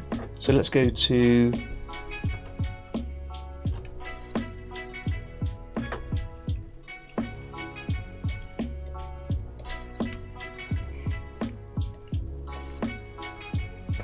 made a mistake. Let me choose the brush tool, go to the 2D room. Yep, it's added a keyframe here. So I'm going to delete that. There we go. Okay, so I've spotted here that there's a fill issue with the leg.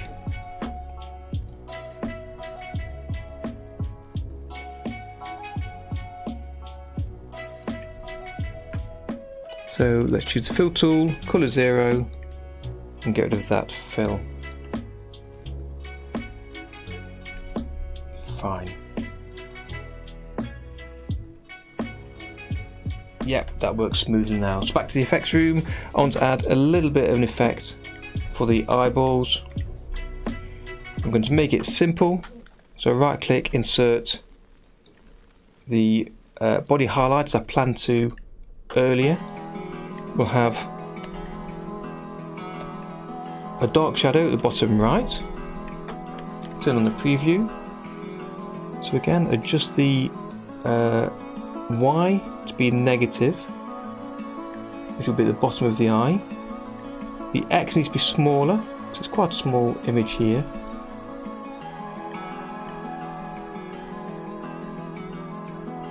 It's a very subtle shadow that I want.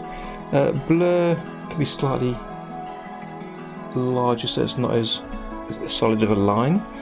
And then I'm also going to add a body highlight on the left. So we'll right click on that last body highlight, insert another one, and the second one we'll be using a lighter colour, but I want it on the left. To make it easier to start working with these, if you change your offsets both to 0, so there's no body highlight, and then you can start to bring one in at a time. So add a positive number for the X, which is left and right, and I see that's put it on the right, so it's a negative number I need to put it over on the left. And then a little bit at the top, that's the bottom negative number, so it should be a positive number, and it's a very subtle highlight I want on there.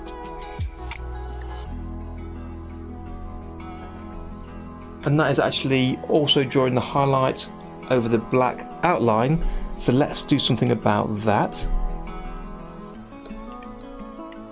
And what we can do is use inside the Tahoma 2D level options the palette filter, so it only colours over everything that's not black.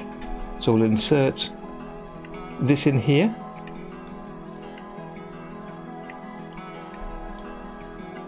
double click on that, that's appeared on my other screen again. Let's bring this over. And if you've not used this before, it's a really useful FX node to choose the colour indexes from your palette to allow it to work through the node to go to the input of the next node.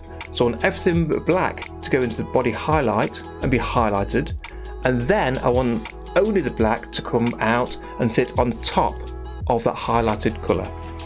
So it's a slightly complex thing to do, but let me just add it in here. So it's index number 1, I know, is the black line. Lines and areas, delete all lines, and have a play with these until you get exactly what you're after. So yeah, I think delete all lines is correct to be highlighted.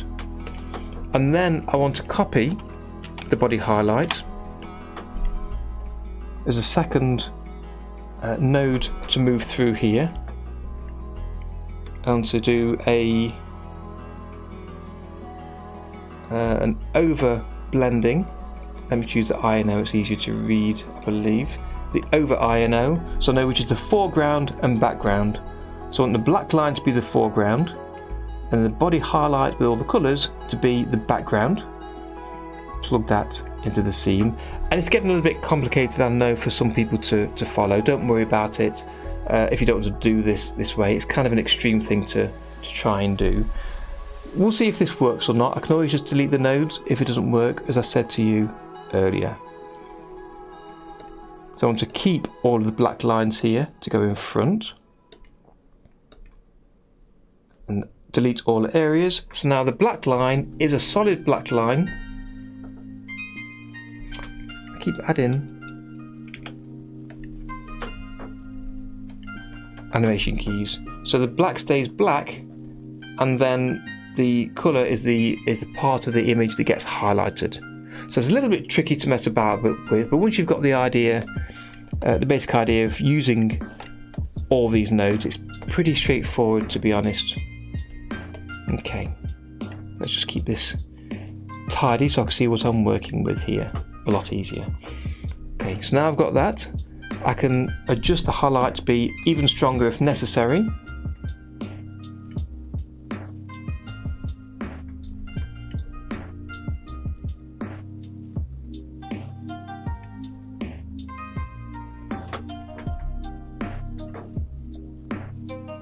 Okay, but not too strong there. Okay, so let's put the highlights over the eyes and over the body parts. That's fine, they're there only for a couple of frames.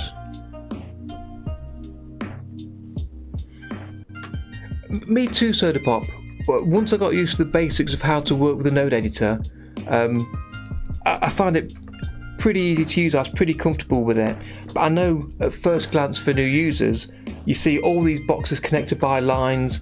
There's values set in the dialog. So if I open that up, values in here, there's so many options to change. It's really scary for new users to come across. And again, we've talked about courses earlier. This is the course I probably like to put together for getting into using effects, but not just yet. Okay, so now that's added a bit of effect for the eyes, so they're not just flat colours. Let me preview this. And I didn't want to use too many effects for the whole animation. I could have used some effects for the cactus or for the sand.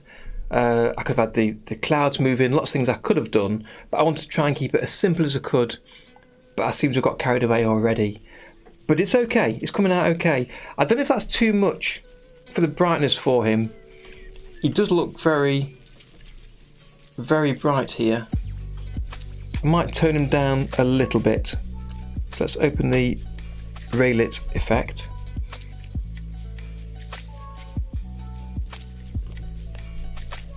I've not used the blend styles much at all.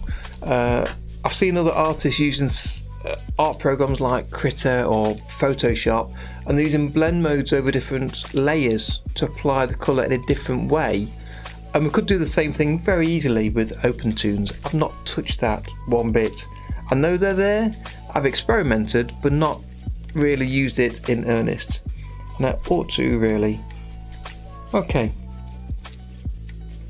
So let me just try just some of these values.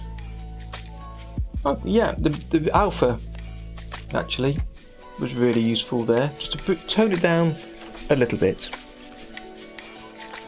Preview that. Let me hit loop play again and see how that looks. Snaffle Matty.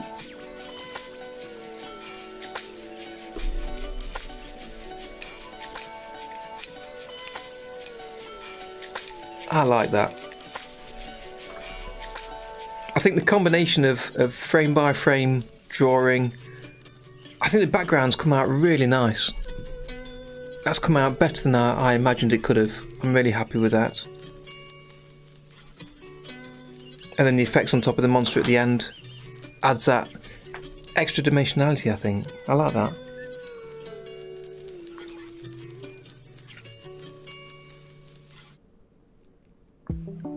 I'm tempted to add that Raylet node. I don't want to get carried away, but it's easy to do so. But I'm tempted to add the Raylet node to the cactus level, just to see what that looks like. So let's find it in here. So copy those two, press Ctrl C. We'll step into the background level and open that up. We've got the cactus, because we've named the columns to make it easy to see now. So that's the cactus column. So if I hide that, turn it on and off, you can see I'm definitely using that one. It's cactus and rocks. Click in the background somewhere and press Ctrl V. That's right, Maria, he does, he really does. I was concerned about him standing out too much, being almost like a cardboard cutout as a separate unit to the background. By adding that, the colours merge a little bit closer together, not so much so that he disappears, but it places him into the background. Okay, so we've got those two copied in here, so let's plug in the cactus to the source and into the mat. I'll delete the connecting line to the output and then connect the mat to the scene, so the cactus only goes through those effects. And you can see how bright they are there.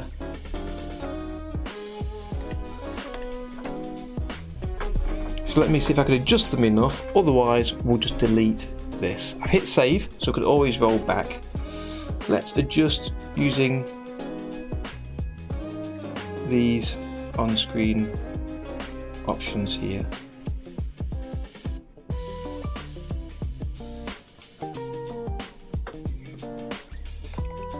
Look at the colour.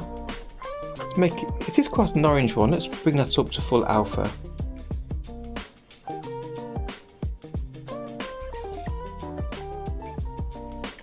Why has he suddenly disappeared?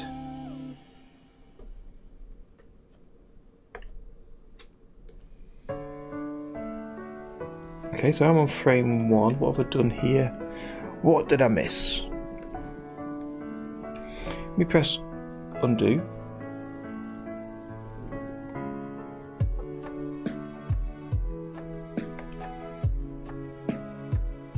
Oh, I just moved that over to the side somehow.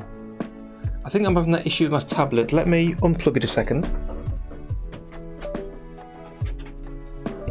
I have an issue from time to time where on my tablet, as I move the pointer towards the tablet screen, it's as though I've clicked on the screen, so I end up moving controls and animating when I don't really want to.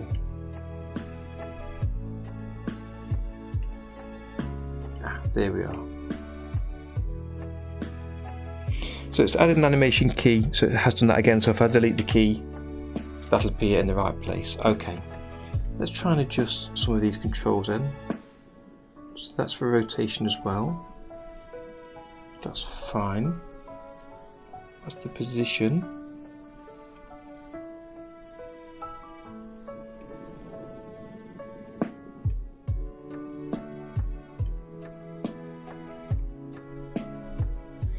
I don't know if this is helping just yet. With it turned off, it looks like that. Let's just try a little bit. Okay. Let's change some of these values. Intensity.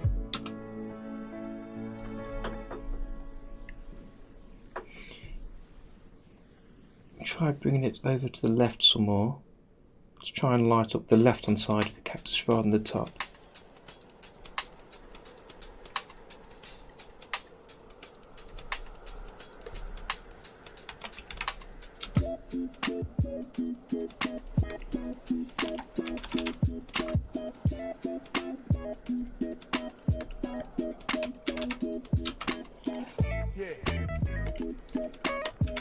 So we're just doing some of the values, just having to play, see if it helps or not.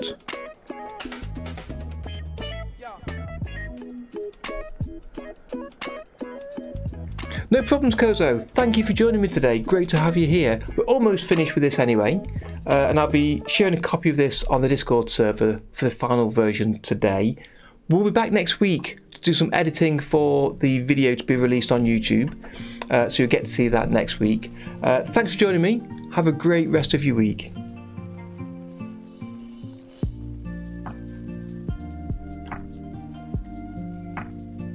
So let's change those colours quite a lot. I like that. I want this orange to be a bit more. I'll try red to apply more of that colour to it.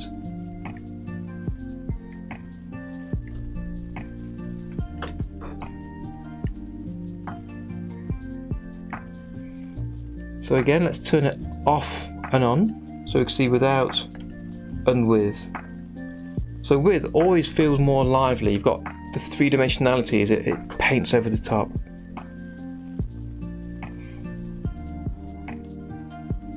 Add a little bit more here. I'm thinking I might leave that. Let's step out to the main timeline. There he is. Let me preview this again. Grab my cup of tea and play on this and see how it looks.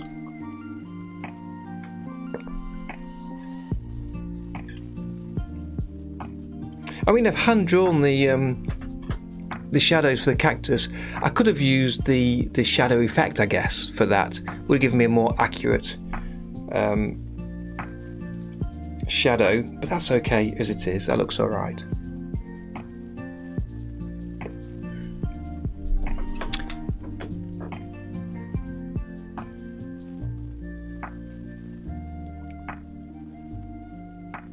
Bink, bink.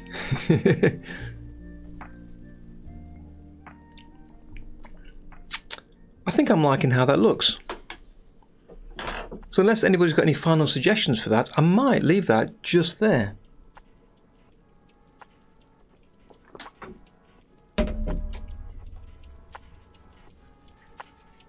Yeah, that's really added a lot of texture to the animation, so thanks for the suggestions there, Soda Pop. Appreciated very much.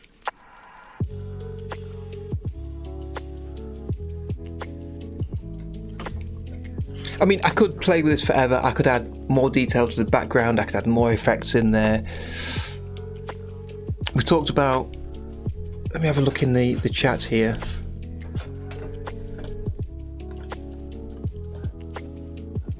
To add the desert haze. Yeah, that's going to take some playing with to get that right, but that could help things a little bit.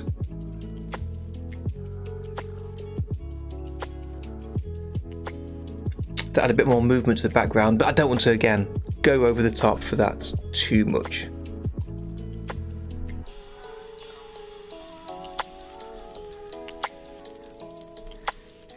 I nearly did, Maria. I very nearly did have him going at the very end to join back into the beginning to make a cycling animation, but I haven't. I was so tempted to do so when I was doing the sketching phase and last week with the inking. During the week I've been thinking, should I have a loop? But it's going to be a short animation to be played along with the process, as we'll see next week. So if you remember my last monster animation where he jumped into the water, I created a YouTube short version, so a vertical format, where the camera followed him as he jumped in, and for that I showed the sketch stage, ink, paint and then animation, progressing through, and I was planning to do the same here. If I was releasing it as a static animation, just this one part, that's exactly what I'd do. I would have him reform into the monster again, and then it could just play on loop and it would look smooth as a cycled animation. The line in the reglet, make it a bit smaller. You said that earlier, Soda Pop. Let's take a quick look at that. If I open this up, which part do you mean?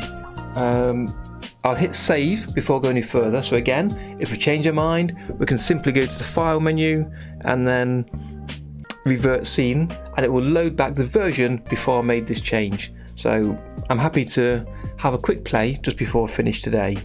So which setting do you mean for the line? Would it be the distance setting? And I'll wait as you type again. The on-screen line. You can't adjust the length of these lines using the widget on screen though.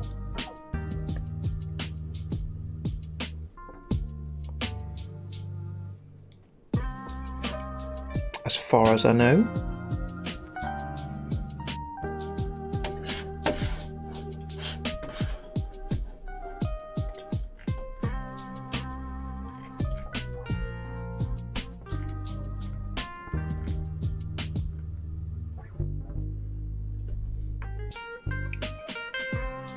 Yeah, so which one do you mean?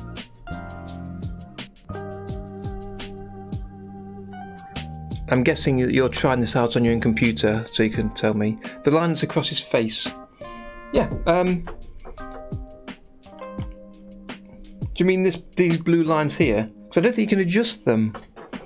If I hover over that, that's for rotation. If you can see that. Yeah, that's what I thought. That's for rotation, and this one is the same for moving it, not for making it shorter. So which one did you mean? Just read the words again. The line's too long. How do you make it shorter if it's too long?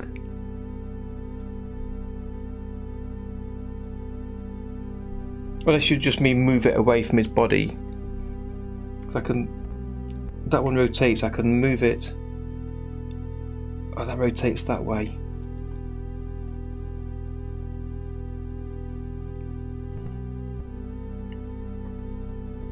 So I'm not quite sure, unless I'm not grasping which line you're referring to. You can make it shorter by dragging the one on the right, this one here, or the one on the left, the one over here. Which one can you move? And do you press a key while you do that? That's what I thought you meant originally. I tried it earlier to make it shorter. I assumed one would move it and one would change the length. So I think that's the distance value. So when you make it shorter, is another question. When you make it shorter, what changes in your FX settings? Which value does that affect? So I'm guessing it's the distance. Either side, yeah, either side when I drag, one rotates that. I mean, I can move that backwards and forwards to move the centre of kind of the sun, but I can't make the line shorter. If I drag the left side, again, I can move the sun closer or further away.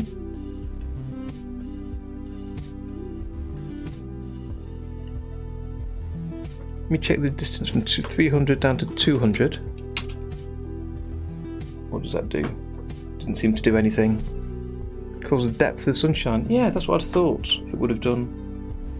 I can move that, but that adds an animation key to move those. Yeah, I'm not sure what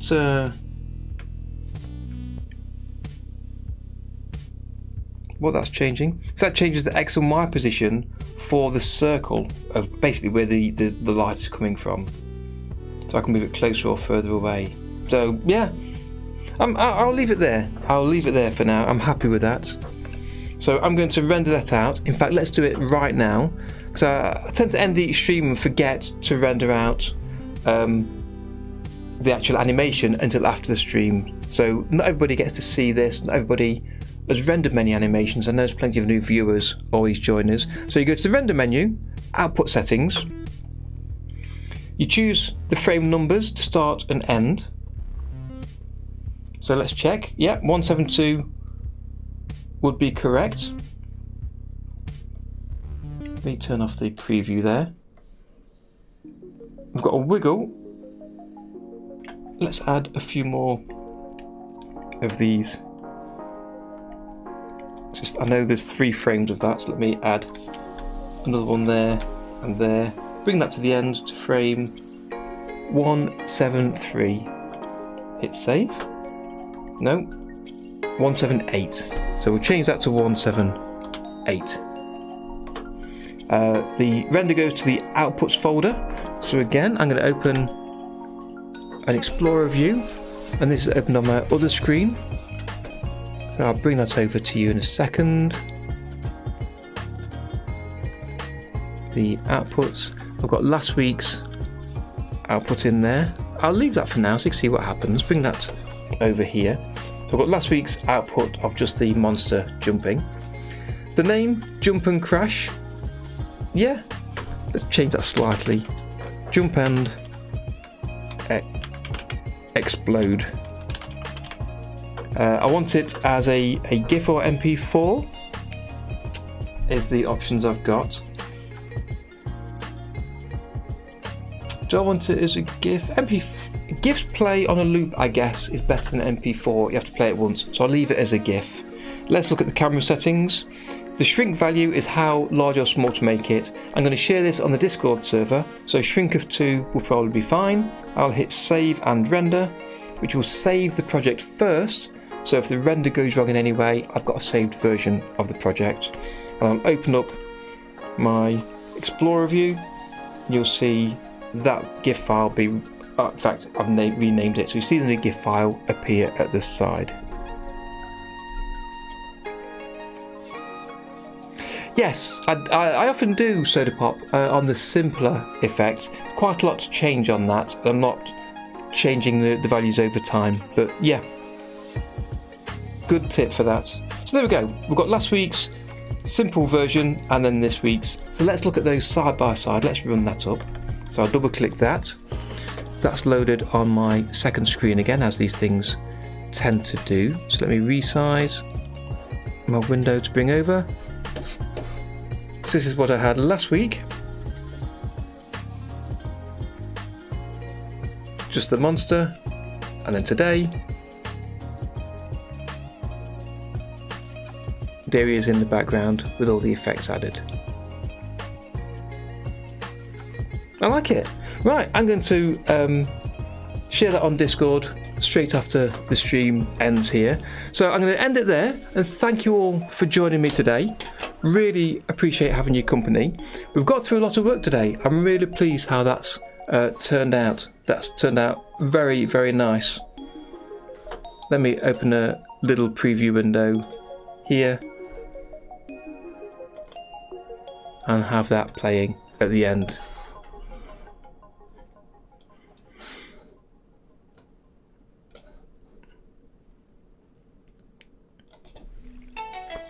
So yeah, thank you for joining me today. I see we've still got quite a few people on, so it's been great to have your company. Hopefully you can join me again next Sunday when I will edit this animation into a video to share on YouTube, which I'll share probably a few days later than that. Don't forget, the stream will be on YouTube, so you can catch up with any parts that you missed later. And to not miss next week's stream, let me pop these up while we're here. Hit the subscribe button and hit the bell so you'll be notified when I next stream. Don't forget to hit the like button when the stream finishes and comment on the video, which always helps us to get more viewers and helps the video to be recognised within YouTube. And check out the links in the description for ways to support the channel and to get great content in return from Patreon. And you'll find out about my new OpenToons and to Home with 2D course on Udemy in a second. Details of that coming up shortly. For those of you who are part of the Animator Bus group, I'll speak to you in a few hours, so look forward to chatting about the project there. And for everyone else, I'll be on Discord in a few minutes sharing this. So if you've got any questions, you can come have a quick chat with me, and I'll be online later on today as well. So join me for a chat there, and there's a link for that down in the description as well.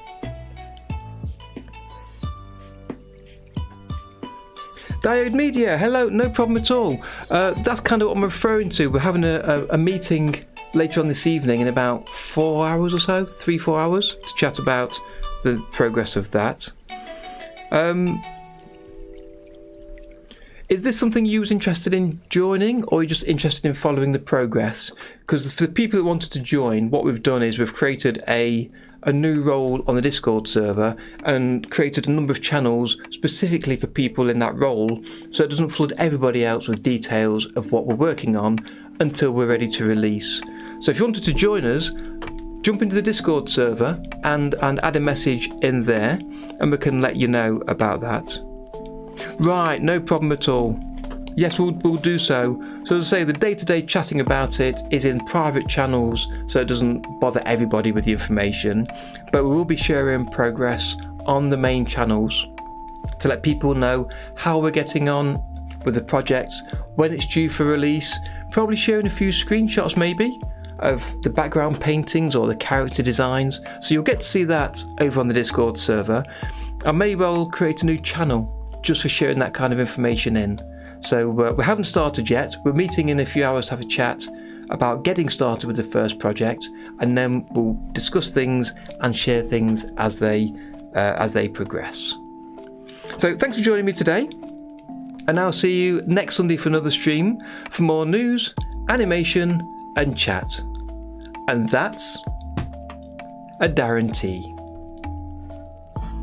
Have you always wanted to animate but didn't know how to start, and software seemed expensive and difficult to use? Well, with OpenToons, it's free, powerful, and once you know how, it's easy to use. And it's my mission to get you animating with it today. Hi, my name's Darren, and I've been teaching OpenToons for the past 3 years, showing thousands of students just like you how easy it is to animate with. I'm cutting through the jargon to show that anyone can animate with it. And by the end of the course, you'll be able to animate traditionally using OpenToons. And the course is designed for students brand new to OpenToons, as well as those new to animation. So take a look at the free lessons I've offered below, and then why not sign up and join me animating traditionally with OpenToons.